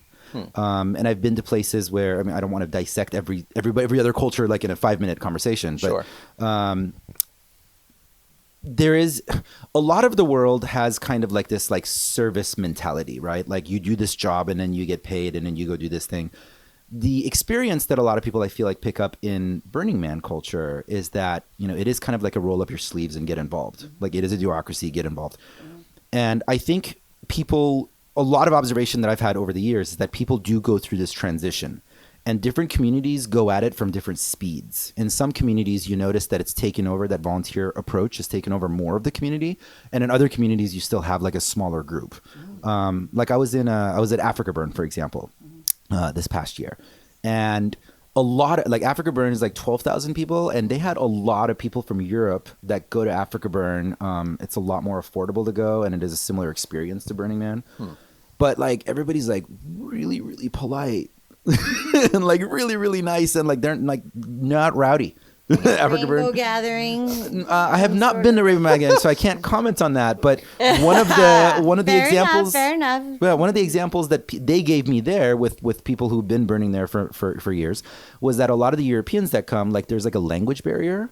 So you're trying to just like get along. Like, you want to get along with your neighbors. It's hard to get rowdy when everybody's yelling different languages. Then nobody's getting along. No, that's great. Right. So Why is it so important to get along? Right? Like, I mean, isn't that part of the burn experience, is being uncomfortable? yeah, shouldn't you fucking be uncomfortable? again, Wait, where? I in the agree with that. principles, Does it talk about It's not Radical in there. uncomfortable? Radical inclusion. Radical comfort. I'm into radical comfort myself. I don't know. Yeah, I don't know if being uncomfortable is necessarily implied or necessarily necessary in the radical self-expression or the radical self-reliance. So I think there is, so each one of the principles has an explanation that elaborates on it. And I can't remember the exact words, but we did an episode on this. And radical self-expression does clarify that part of it is about ensuring that you're not infringing on other people's sure. comforts and freedoms. Which Comfort? I don't remember that's not the exact word, but like, you can't infringing on infringe- somebody else's That's free. But infringing, and that's the thing too. Like I want to at some point talk about sort of what we do as a camp, and that, like, I feel like speaks to that. Like our camp makes people uncomfortable. Why is that? Talk about your camp. The Brimstone Now that you've opened the door. Society. Well, somebody else. I don't want to feel like I don't want to. So one big thing about our camp is that we have a sign up right when you walk in that says, if you don't like it, get the fuck out. So We are a bar camp. our camp is ostensibly a bar camp, but I would say it's like 50-50 performance art. booze. It's We bring lots 50-50 of good performance booze. art, and when we say bar camp, if you're serving vodka and blue shit, fuck your bar camp. You're not a fucking bar camp. Like, That's if not you a don't, drink. No, if you don't have laminated menus, if you haven't prepared a fucking menu ahead of time, if you haven't had multiple camp meetings about what you're going to serve, Yeah. if you're not serving good fucking booze and actual cocktails, then can you really call yourself a bar camp? I don't know. You know, That's No. what we have decided is baseline for us. I've decided no. Because I don't. Anyway. There it think is. that He we decided. can say somebody else can't call themselves a bar camp because they don't do these things. We want just a bad bar. We want to distinguish ourselves. Yeah. So as a booze Sure. camp, a camp Right. you can drink But at versus a camp right. you can have a drink. Sure, but the point is that the bar that we bring, we put a lot of effort and a lot of intent and thought into the actual things that we're serving. Right. Like, we know what we're doing. We're usually Most of the time. right, but I mean, we even have a sign for that. But a big, but that's a thing in our camp that we've talked a lot about is consent culture, because Absolutely. because part of what we do, the other part of the camp, or the other part of sort of what we do is when you our experience that we offer in our camp is that when you come to the camp, it's not always the same. It's different depending on the time of day, but you need to have some situational awareness when you come. There are literally signs that tell you what's going on. There's a lot of sensory input around the camp that when you walk into our bar, you can get a good sense of where you are and what's going to happen there. And it's sometimes... Well, go ahead. Well, you need to be prepared. Yeah. for So what's anyway, gonna that's fair. happen there. Right. Yeah, no, Right. truly. You know what you're getting into. And so we have talked a lot internally and had a lot of discussion about how you can make people potentially uncomfortable when they come to your camp in a way that is consensual and in a way that is ethical. Right. So those things are things that we think about because, again, Ultimately the other helpful half, and yes, fun yes, the and other, yes, fucking fun. potentially for some people, but the other half, yes, but the other half of the equation for us is that we will in likely through large parts of the burn, if you come to our camp, we're not going to be nice to you. You're going to be uncomfortable. Even if you're good friends of ours, there's a fair chance you're going to get kicked out. You're going to get yelled at. Like you're like you're not. It's not always. It's not fucking puppy dogs and roses. Yeah. Like you're going to be uncomfortable, and it's totally fine for you to say, I'm not into this. This isn't where I want to be right now. But it's our camp, and so it's your responsibility to take yourself out of the situation that you, if you have been paying attention, know what you're getting into. It's not like we're waylaying people and doing things to them that they don't consent to if they haven't been paying attention. But it's incumbent on you coming into our camp to pay attention to what's going on. There's a sign that we did in chalk this year, but I want to make a real sign where we can change it so it says, "This is a bar. This is not performance art," except we can switch them. So depending on the time of day and who's bartending and how we feel, this is not a bar, this is performance art, or this is a bar, this is not performance art. Or it is a bar and it is performance. Yes, it can be both at the same time. Why not both? Yeah. What do you get yourself into? But a lot of Why not A lot Zoidberg? of people are really into it. We have a waiver. If it gets to a certain point, we have a waiver, and then people can read through the waiver and they can initial the things that they consent to. And, Which have included getting tattooed. we in had our someone get bar. tattooed in our bar. Like- that's a true story. We have, Slapped in the face for with real. giant dildos? That's Slapped happened. with dildos, had to drink Malort, has been slapped in the face, water thrown on them. I mean, nothing too scandalous, but nothing too scandalous like getting a tattoo at a burn. Or slap somebody with a giant dildo. Some people really want to get slapped with a giant dildo. Some people don't. and some people need permission to allow If you themselves don't like getting to slapped be with a giant in the dildo, I don't wanna know you. opportunity. I But wanna, the consent thing is a really big deal to me Consent is a big too, deal. and that's part of the space that we've set up. I work sanctuary, for example, so I'm really keen on. Sanctuary is our version of, oh shit, I'm not having a good time. yeah. Can you help me find a different space to hang out in? Yeah, usually we have like Zendo maps hosted Exactly. at That's the places. Yep. And so it's the regional term for that type of environment, and I'm super sensitive to making sure that we have enough going on that if you don't like it and you don't want to be in there, that you can extricate yourself. And we have sent people to sanctuary before. Our camp has really fucked with people. Huh? No, I don't know how lately, but I know that we have been, and that's part of what I've been sensitive to in all of this, is we are trying to present a space where you can be antagonistic and you can also like be an idiot and still feel comforted or supported in whatever experience you're having. And some people like have a really hard time in the level of assertiveness that is required or requested. of Sure. that Sort of space. And that's sometimes the And- lesson. Exactly. And a lot of the times I'll end if I'm Oh, getting, and it if I'm freaks going through me something with someone out. and they're, and it's going well, Yeah. like we hug afterwards. Yeah, yeah. like we, I'm like, oh, you drank out of that Spam cup that we had nailed into the floor. Let's bring it in. You're a good sport. Yeah, for sure. That always makes me feel better. Because I after think- doing Give the him a stand-up. couple of friends. Give him a I've made a couple of wristband. friends that way. Because I think We've got good it's not swag. it's not actually about like we're not looking to actually do harm. We're No. looking Right. to educate and Absolutely help people yeah. grow and face But, their boundaries. As a result of being, my point sort of was, without, I'm not totally trying to be crystal healing, but as a result, I think we make sure that we encourage that level of consent and communicate directly with people that come into our camp, because we want that opportunity for experience and growth and whatever, and discomfort and just aggression sometimes.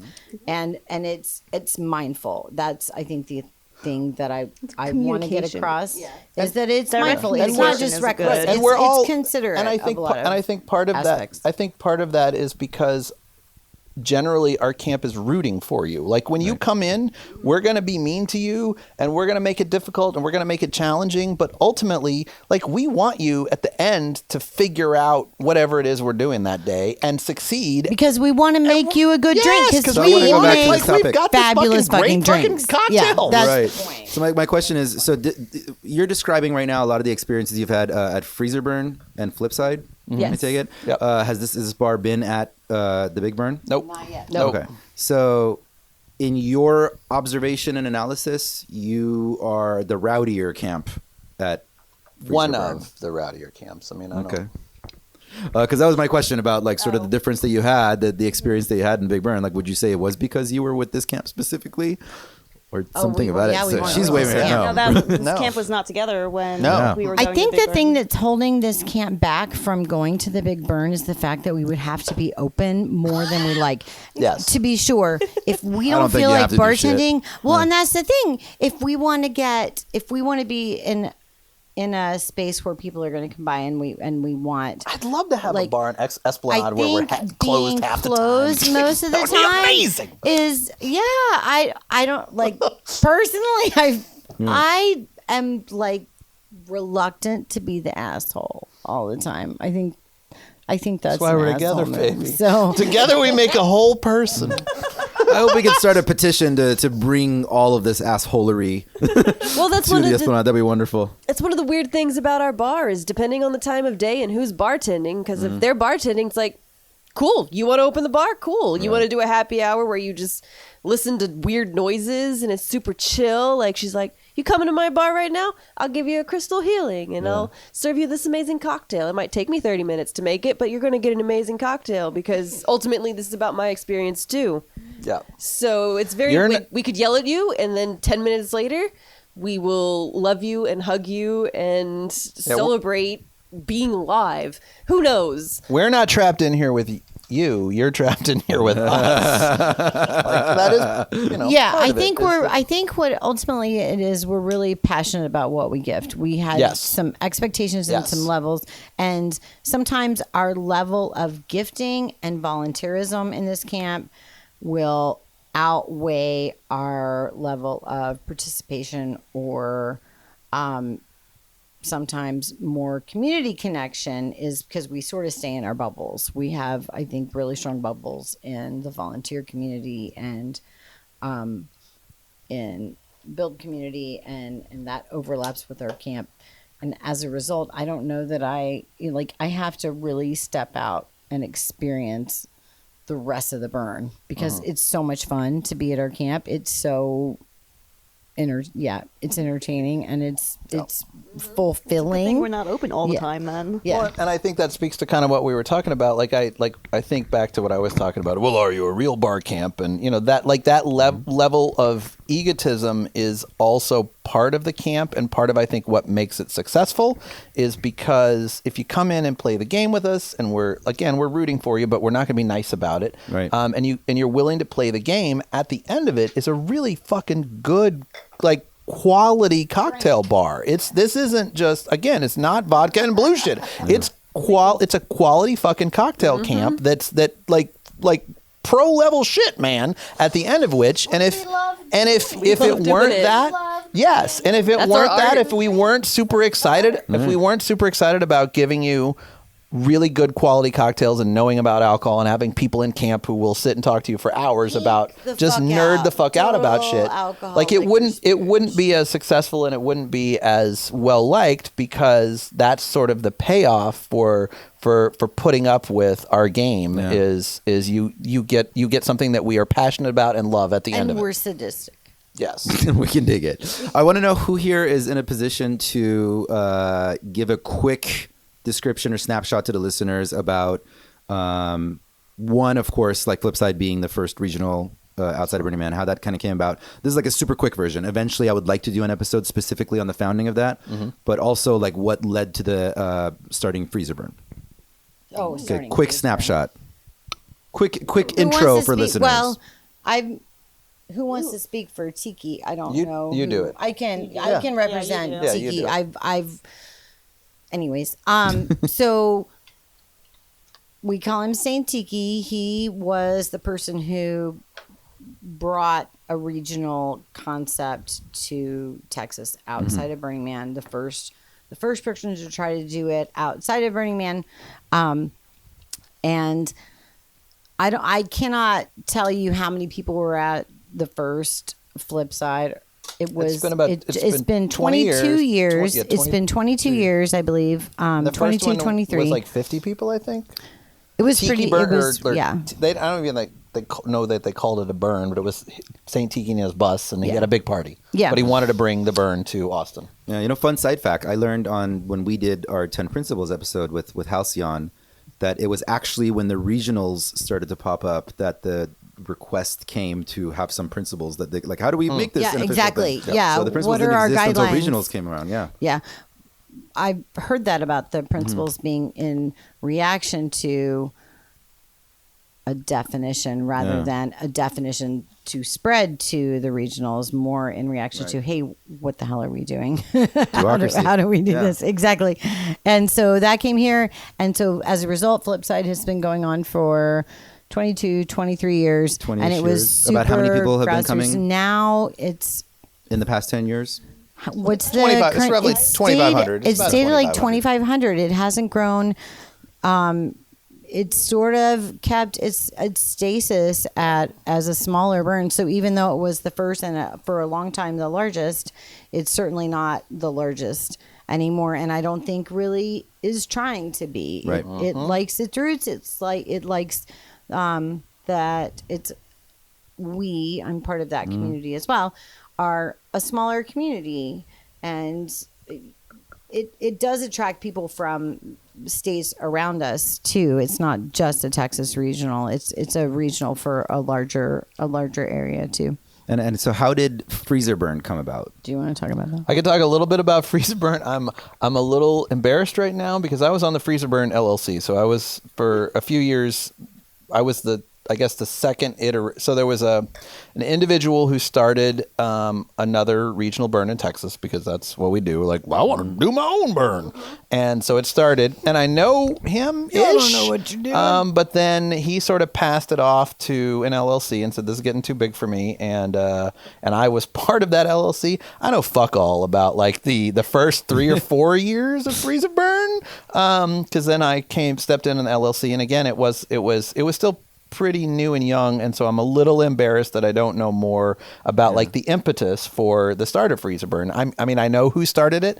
The institutional I know him-ish, but I don't. Yeah, but I don't. Oral I history. don't know. I'm sure it was because somebody wanted to party in the woods Probably, with their friends. probably, yeah. That was like, nah, I really First and foremost, we're starting was also something. probably really Flipside's hot too at fucking Flipside, hot. That's basically what it's like. Flipside is too it's too fucking hot, and we hot. need to do it when the weather is better. So That's let's why do it we in love January. Freezurburn. January. Yeah, that's, January in Texas. You're like, yeah, Oh, this is nice weather. This is great. Oh, it's a sleet. No, it's 80 it's degrees. going Perfect. to rain.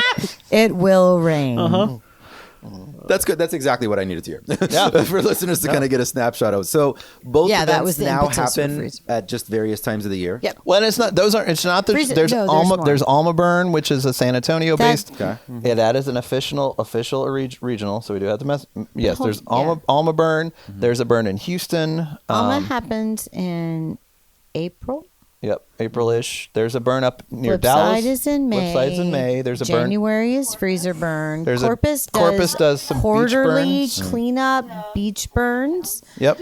They absolutely. They also yeah, do they burns. absolutely. And they're actually count. like their model is pretty interesting. If Houston has Unbroken Spring. Yes, Houston's got Dallas has Mischievousness. Yes. Dallas So has there's- Mischievousness. And I want to say also, like the the again, like the language that we choose to describe things, right? Like the way that we've been getting into this topic.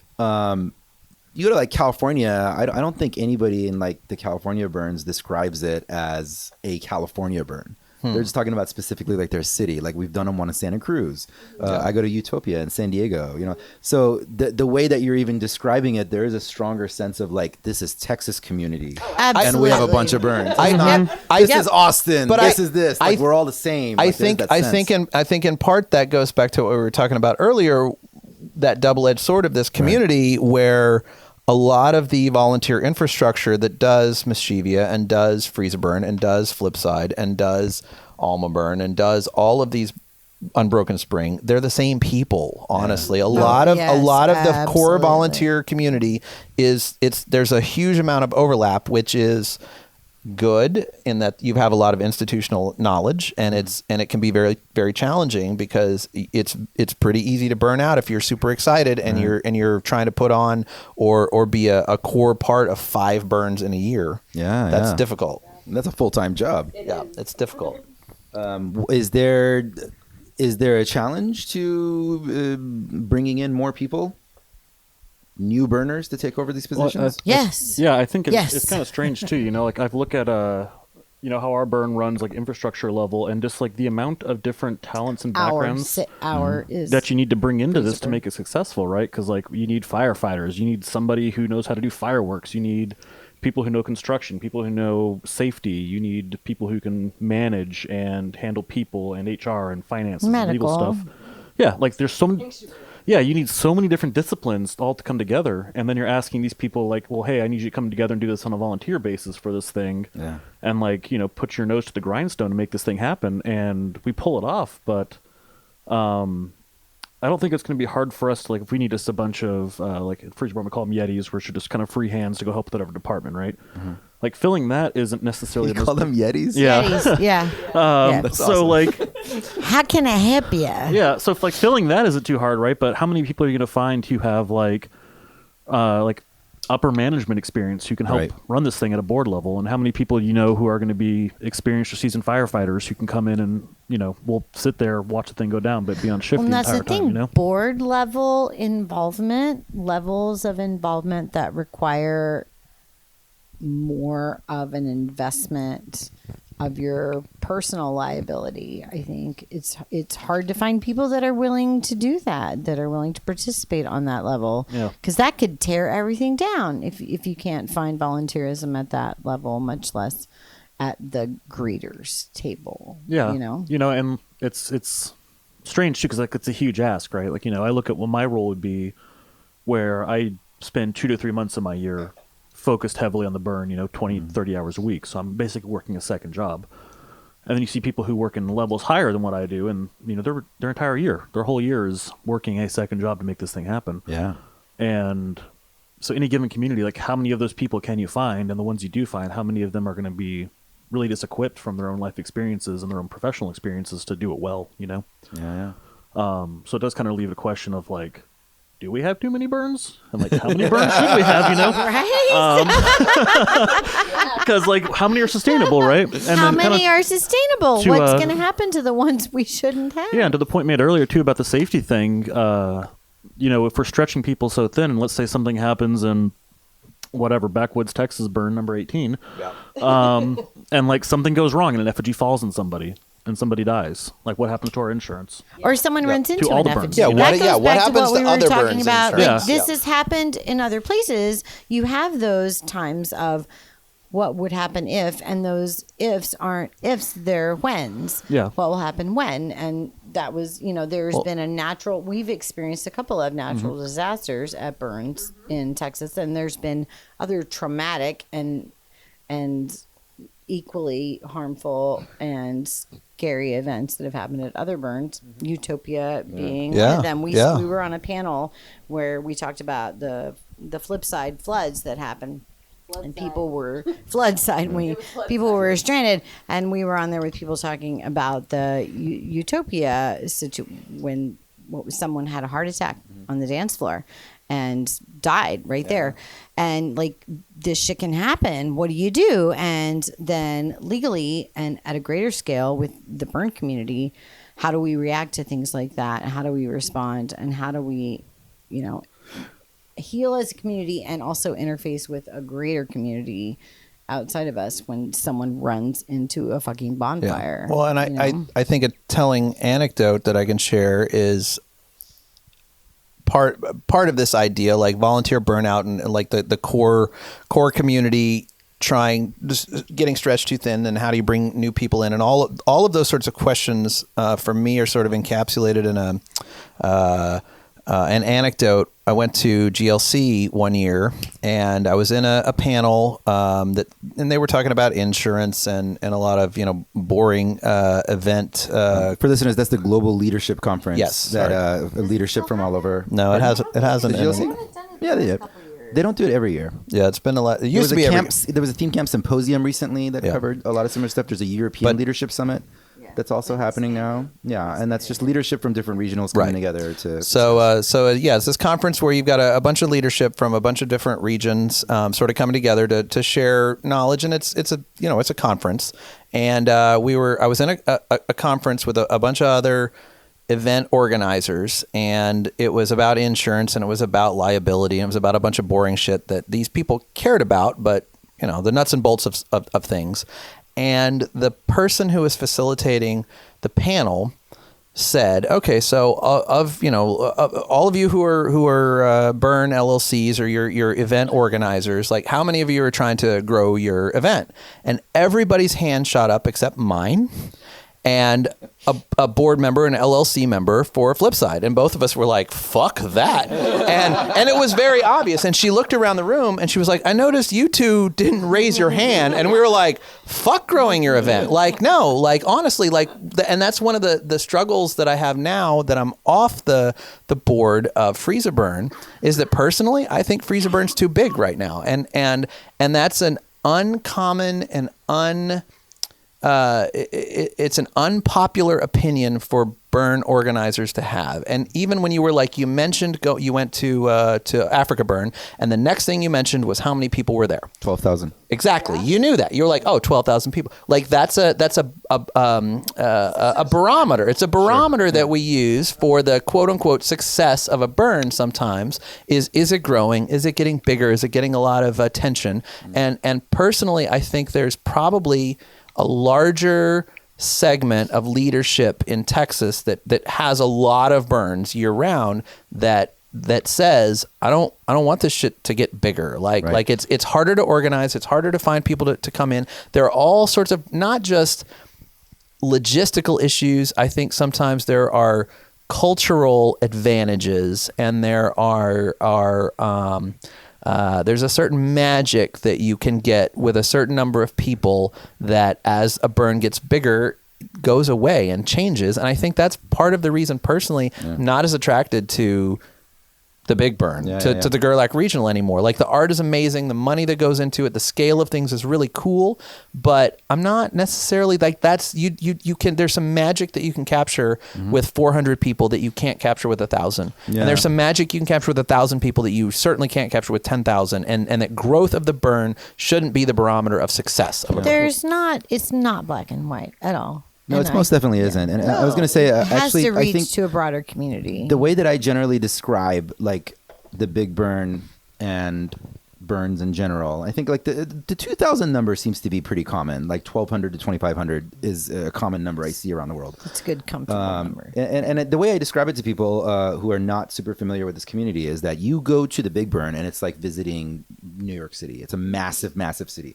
The population's ridiculous. You're going to see maybe 10% of it if you're lucky. Going to a regional burn is like choosing a neighborhood and settling down in that neighborhood and really getting to know your neighbors and like living there, and that's what that feels like. Like they don't have like another neighborhood you can go to, whereas the Burning Man you can just see all the neighborhoods a little bit, and there's definitely a magic to both experiences.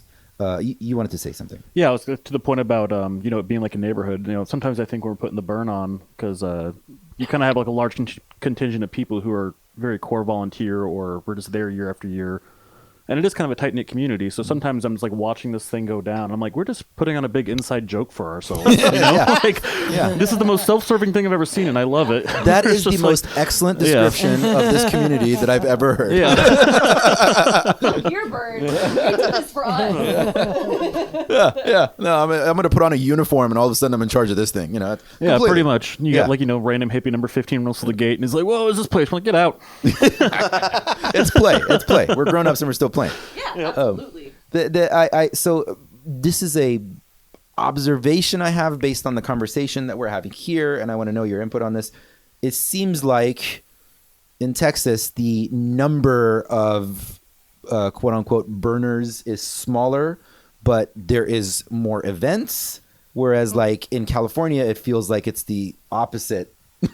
There's a lot more events, and then maybe like less people, the people are kind of spread out more amongst each one of these. So the question is like, why is there what is it about Texas burners that are so attracted to What are the starting more numbers events? in California? What are the numbers for the main events? Like how many? What's the I don't know if there's like attendance a for main event, Utopia? but I'd say it's about For 2,000-ish. Utopia, Utopia was at 3,500, and then this last one was 1,500. Okay. Oh wow. But you're saying, Quite a but I dip. guess you're saying that there's not as much overlap if you're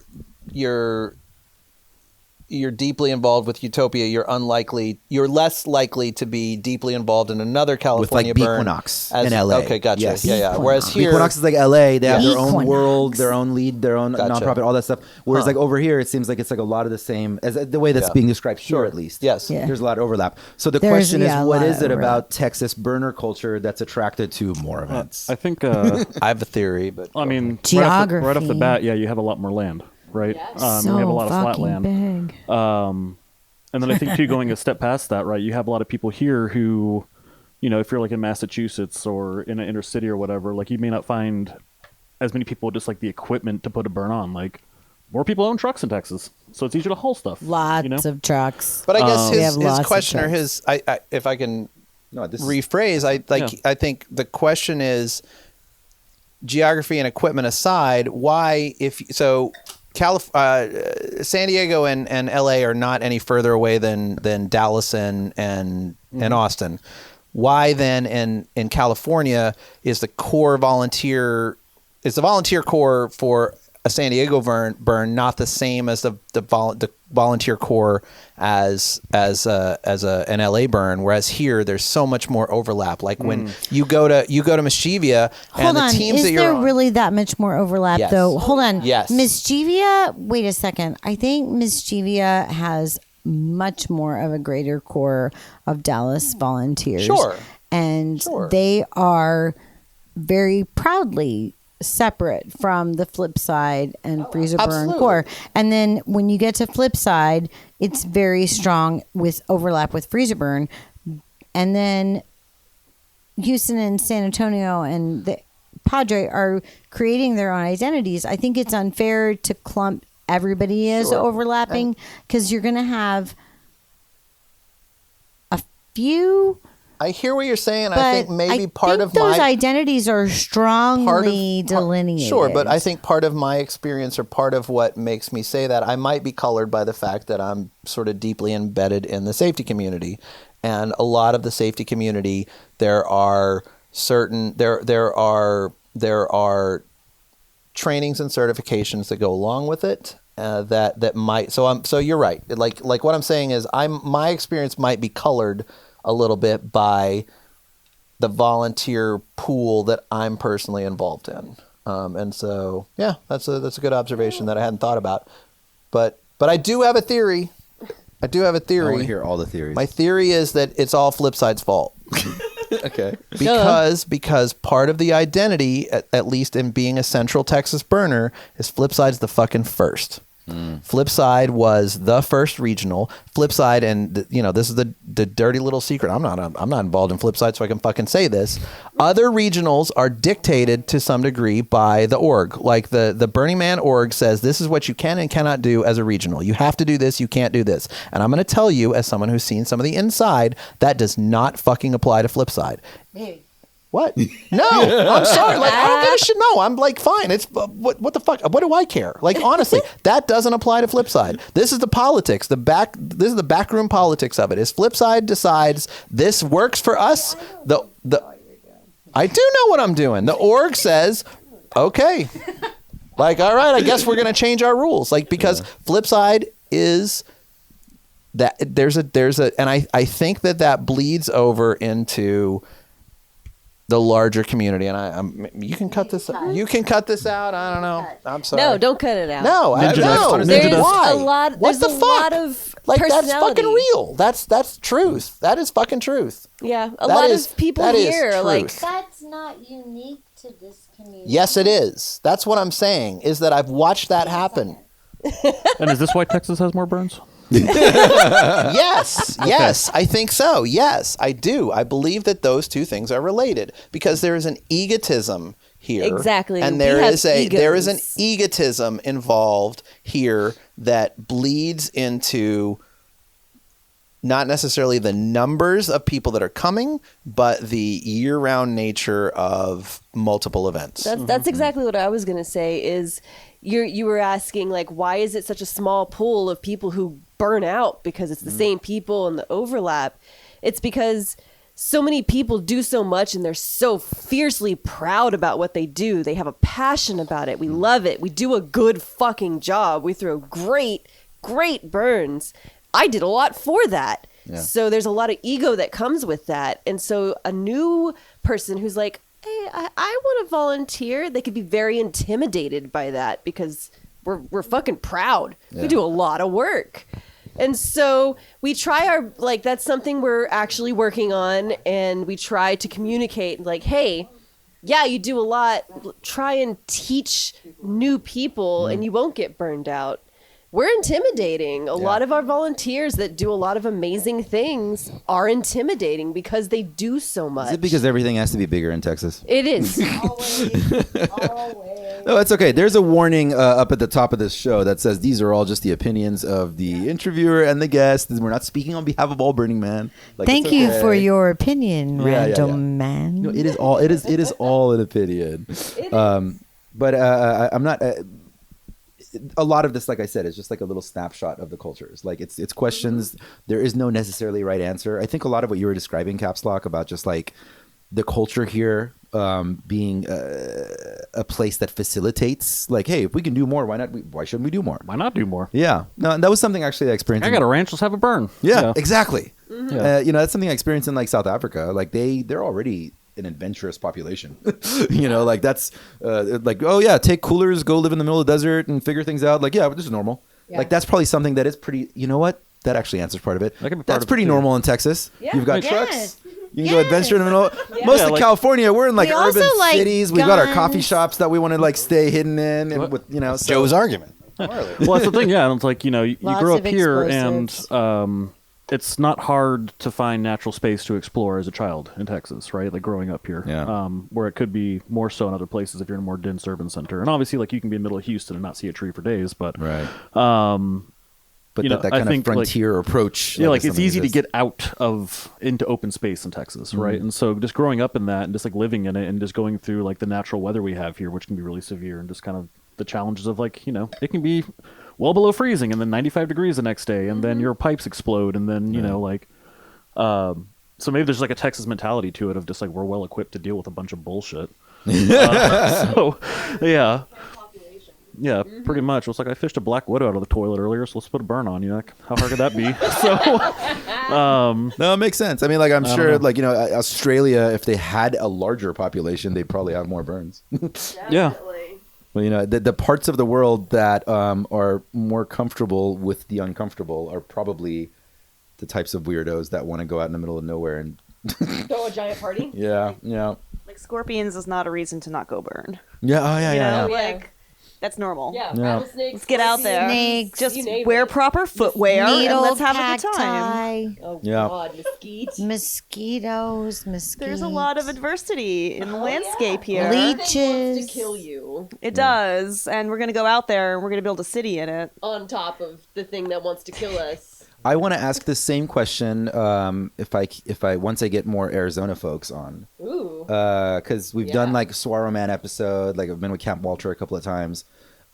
There is that kind of adventure, open frontier culture that exists in Arizona. Saguaro Man kicked our ass when we went a couple of years ago. Fucking snowed. It was like outside of a town called Snowflake, Arizona. I and love it. Yeah, that was beautiful. Snowflake. I don't know why we were certain that was an ironic name. That's lovely. And we got there. No, it was as advertised. It's a desert, right? Advertised. Yeah, no, it kicked our ass. My last night there, I had like every layer of clothing that I'd brought that I was wearing, and I'm in my sleeping bag, and I'm reaching for things to put on top of my sleeping bag. It was rough. Well, next time you'll bring some hot hands. Yeah. Hot hands. Is that what Electric the kids blankets, call where's them that? these days? Sclampiest, clampers, clamping toes. We're gonna go conquer the frontier with our electric blankets and generators. And That's wonderful. Guys, this has been super entertaining, and like you've all been absolutely fantastic. Sorry. No, when I was out We're here, not done. No, we're so not done. But at some point, I got to stop recording. When I was coming out here, I was just kind of saying I was hoping to get at least one with like an artist based out of here, another one who's like somebody, it's a bunch of like regional experience, and another bit of a conversation about like the Big Burn. And it feels like a lot of it got sandwiched right here into this There's one. a reason we call ourselves Entitlement Camp. It's because we do literally everything. Everybody in this camp does everything. Yeah. And we are all not done it. humble We're not about it humble. at all. If there was a trophy for humility, we would accept it.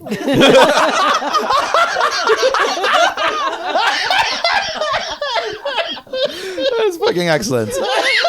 Yep. What's next for everyone here? Is there any projects you're working on right now you're excited about? Is anybody here going back to the Big Burn? There's almost like they're all like nobody's like, nah. I have something that I would like to plan, but I'm going to need a little time to get it together because taking a project to the Big Burn is a thing. Mm-hmm. Yeah. It's a big Transpo thing, itself but is such a pain in the ass. fundraising and then Just transpo getting it and there. then- Everybody always has problems. It's such a It's not just the like distance, the haul, the voyage. To take a giant project. Absolutely. Oh, yeah. You have to take It's a so much. month. It takes at minimum 3 weeks to take a project to the Big Burn. That's Russian. Like of just travel, Totally. not necessarily building preparation. I have a burnable project that I want to bring, Yeah. even though I know I've done it, so I know, but I want to bring something bigger than what has been previously brought. Bigger. So that's going to require a little bit of Yeah. planning and plotting and fundraising and those love kinds of things. Spreadsheets. I'll do your so fundraising, baby. Yes, I love you. Yeah, Burns. Queen. It's been my experience that, and I tell this to people too a lot. Like Burns will haze you before you even get there. No, totally. Like a lot of shit will just happen to you that hasn't happened all year, but all of a sudden it's happening on this fucking road trip. yeah. Oh yeah. It's like, what, this part of the engine decided to stop working now? Like all year you've been fine. Well, all of a sudden on my way to the thing, and now it's decided to stop working. Canadian Project couldn't bring their lumber across couple the of years border. ago, yeah. And Texas, that was the first year we were there. We were part of the people that donated lumber to this project that had all their lumber held at the border of Canada and the U.S. Like, there's going to be something that happens on every project, every my dad story. took an art car to the Big Burn last year, and naturally their radiator exploded halfway there. Like Naturally. they had it. Yeah, I mean, like who's fucking? When is like these are grown ass That's adults part with of like the real experience. cars. They're not Sometimes- like these aren't like It's festival sometimes- hippies with their No. '73 Volkswagen van. Toby, Like, this is a grown sometimes you'll be sleeping behind a convenience store in a car, and some guy will get arrested on the car you're sleeping in, and just gonna rock you awake because some dude is being thrown on it by But some were cops. you on DMT? That's normal. Yeah. That's Flagstaff, Arizona. Flagstaff. Fucking That might be like flag. a game we can play. Arizona. Was that DMT or Flagstaff, Arizona? That was Flagstaff. Sometimes I can't tell the Arizona. difference. Only your doctor knows for sure. Or, Cap's like, are you working? Albuquerque is the safe word for one of the Albuquerque. projects Oh, that see, went out to I'm like Big that. Burn.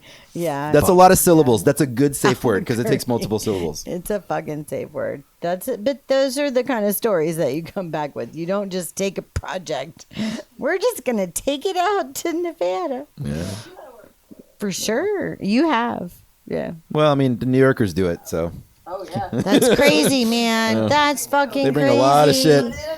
Rock and roll. They bring shit. But you know, part of Fucking part do of the it. There reason. Burns in New York, you morons. Here's the thing. Part of the reason I imagine is because they really do channel all their energy into all year building up to like this The one thing burn. that they go to. They don't call it the Big Burn. They call it the They burn. call it the burn, It's yeah. the burn. Yeah.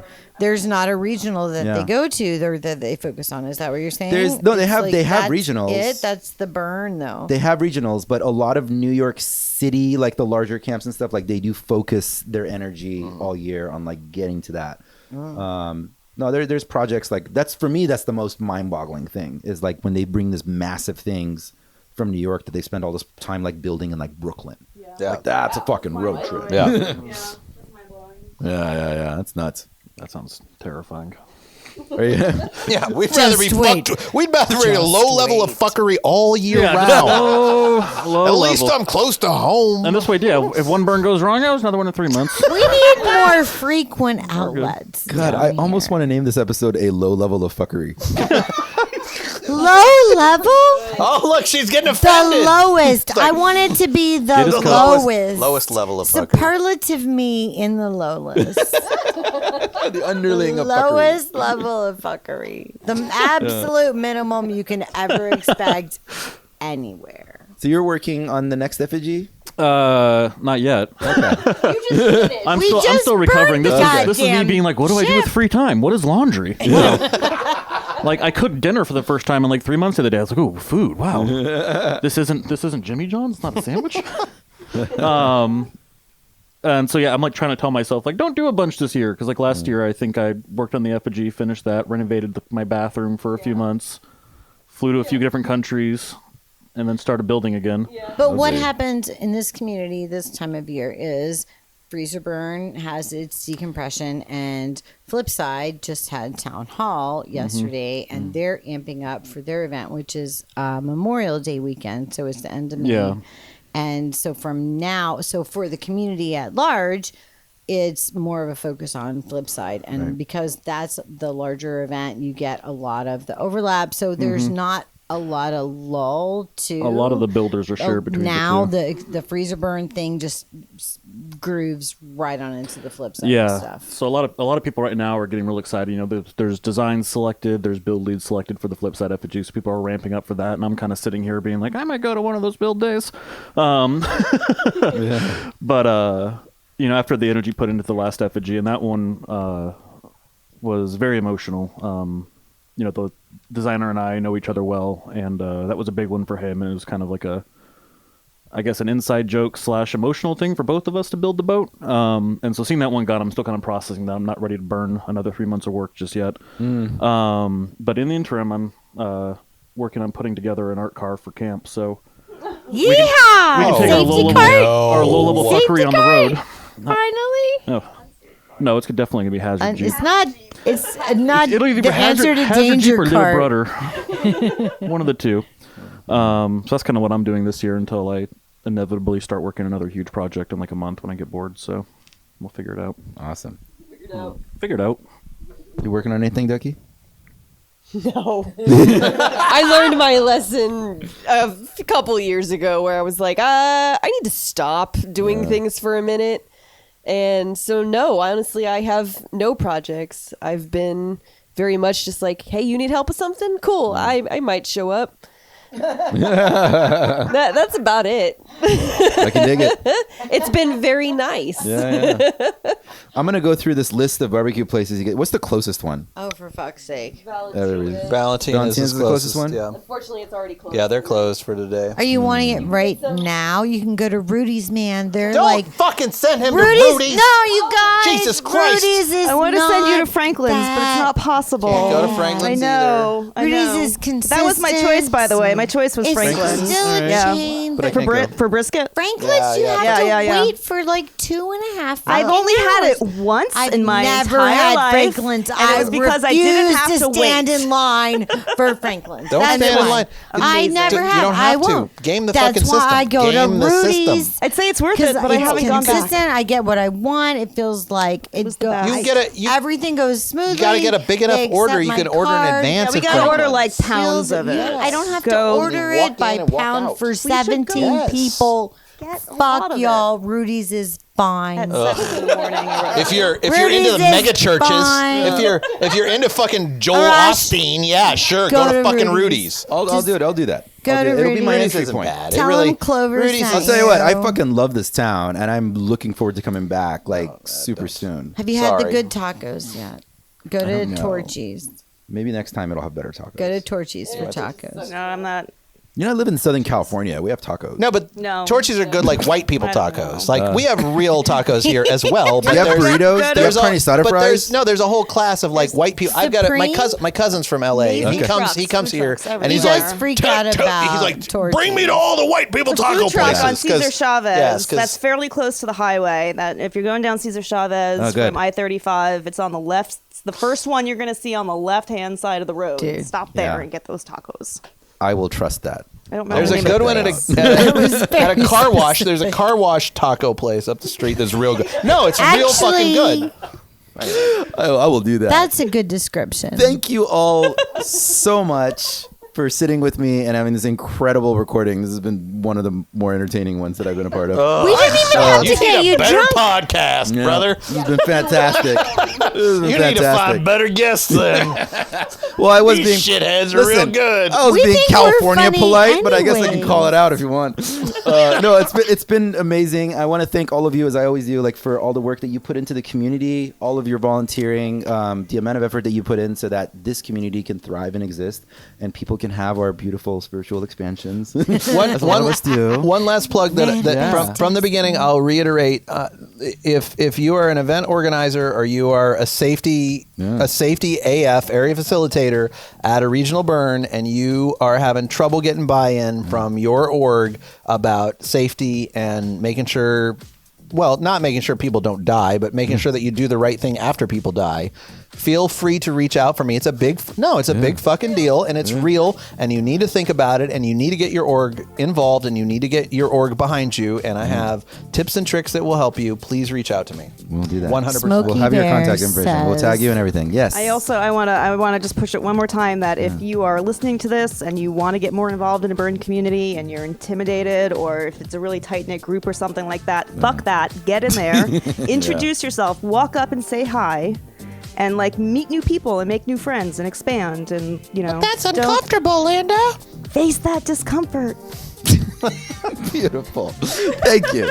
Thank you very much. Thank you for that. Do it. It's Yeah. It I is mean, if you're worth listening it. to this, I mean, if you're listening to probably- this, you're probably Uncle already Niels sold. already loves sold. you. but you never know. You're you probably know? all in. Do it. Get it. No, thank Yeah. you. Thank you all very much. Thank you. Thanks, thank man. you. Thanks for having me. Thanks, Austin. Thank I'm you. looking forward to more in the near future. We'll call it a wrap. You don't like it? Get the fuck out. Fuck your burn.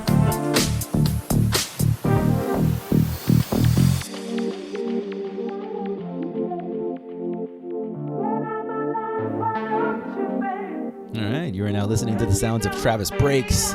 The set was recorded at sunrise at Burning Flipside 2019 at the Lava Lounge. It's over 2 hours long, so we're only playing like an hour and a half, I think, on this episode. So you can hear the full thing over at soundcloud.com/TravisBreaks. We'll have the full direct link in the show notes, of course. Follow at Burner Podcast on Instagram and Facebook. That's all one word. I'm personally posting pretty much every day and the Instagram page. I'm not on Facebook much anymore, but I'm having really great conversations with burners through Instagram, and it's been really great. So follow Burner Podcast on Instagram. Please leave us a review on iTunes or your podcast platform of choice. I personally like Stitcher. That's what I use the most often. Message us. We love hearing from you. We really, really do. You're always invited to pitch interviews in your neck of the woods. I travel often and try to get recordings in every city I visit. I was planning to be in Detroit in May, but that has now been canceled because the Movement Festival got canceled, and was also planning to be in Mexico City in June. So we'll see what happens in June. Also, LA and the Bay Area, those things are definitely happening at some point in the coming months. The Mexico City one, we were coordinating an interview with founders of a certain massive Mexico City-based art car. Evil laugh. Our producers are Louis Gallipo in Bermuda, and our newest member of our team, as I mentioned earlier, associate producer Lana Boy in New York City, Brooklyn to be exact, with additional support from Navjeet Sarna and Lee Hemingway here in San Diego. There are multiple other shows in our digital village. Go check those out all over at burnerpodcast.com. Our opening theme music, America's Horse But No Name Remix, is produced by Joe Man. Find him over at soundcloud.com/DJ Joeman. Until next time, love, light, and all that other crap. Take us to sunrise. Travis Breaks.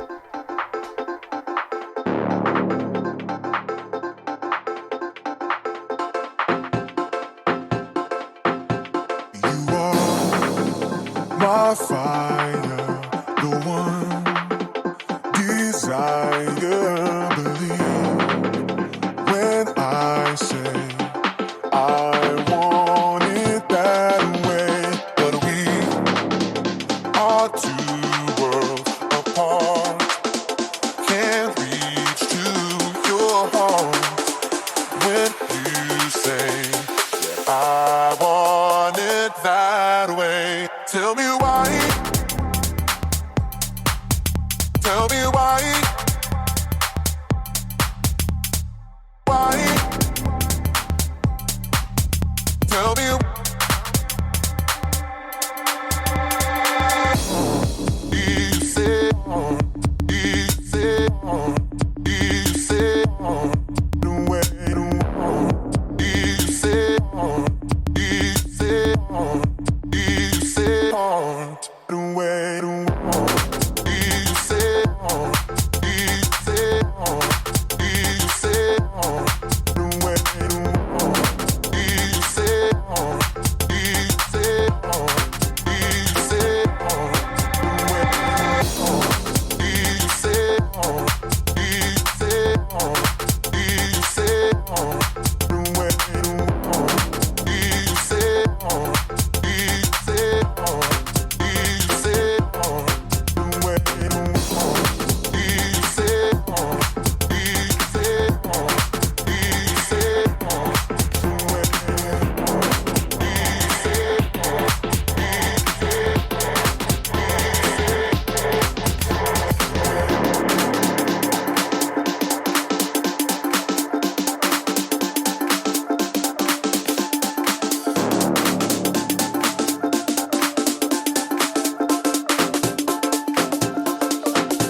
Am I your fire, your one desire?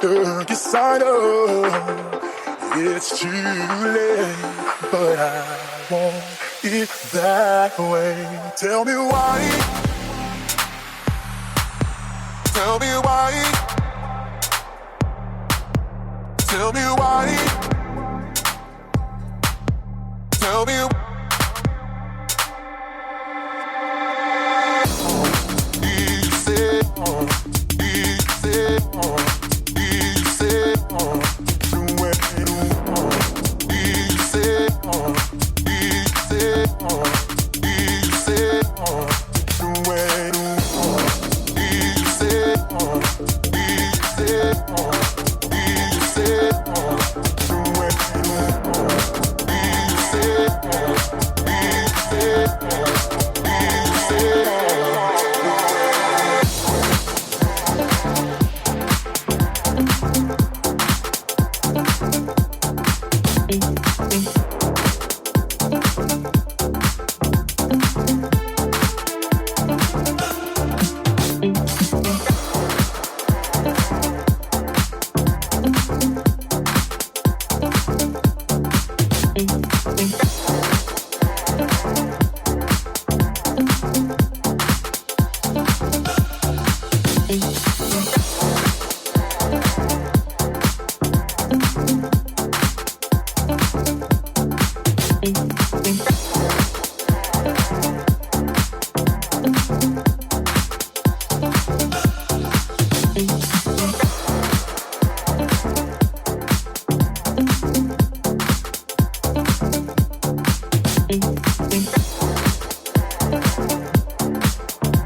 Every night, every day, there's something to me. You got me fantasizing about your love. Every night, every day, there's something to me.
Every night, every day.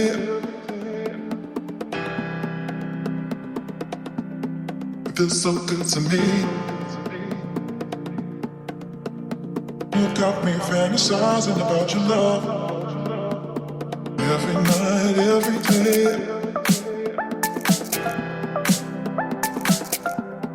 It feels so good to me. You got me fantasizing about your love. Every night, every day.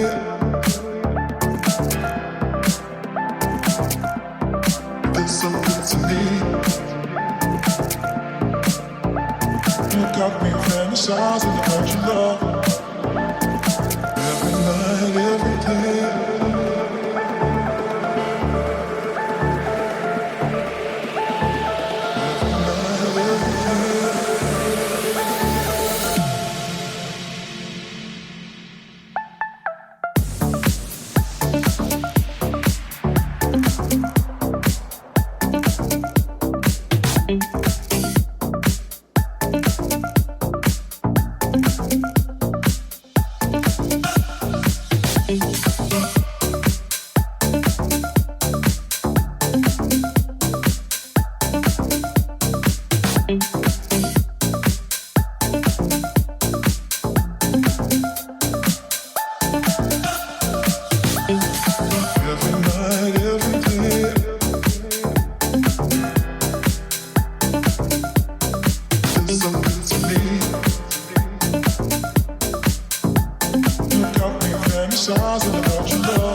Psychotic, ghosting out with jet lag. I took it to the right man. I took it all back. When the cards were closing, it was Bobby Grace, and I know that. But it took the right man. He put it back.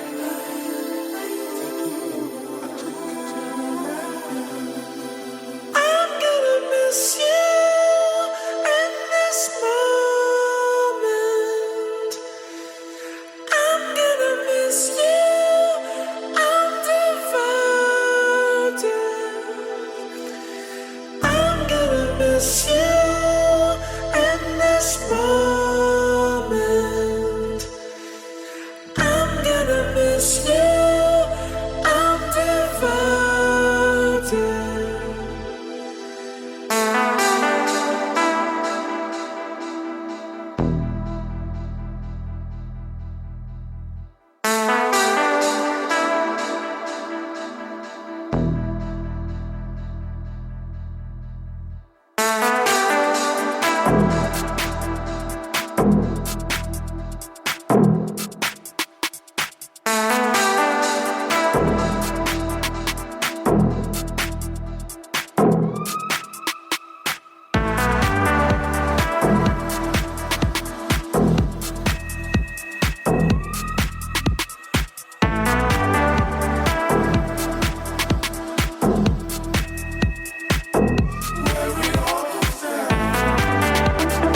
Talk is gold, hard gold plated, silver bullet, coral cheeks. Talk is gold, hard gold plated, silver bullet, coral cheeks. Fall into your trap.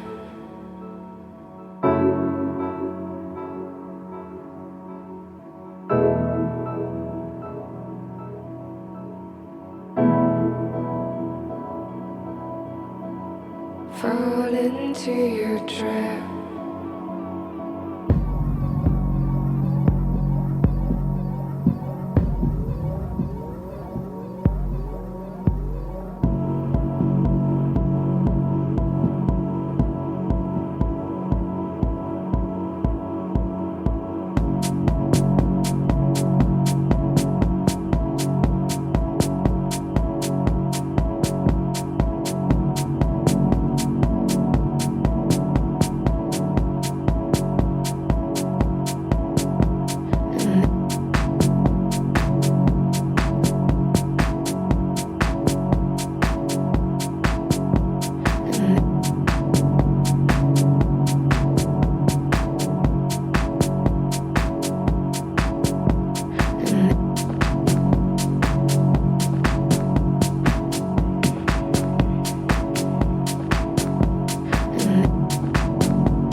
burnerpodcast.com.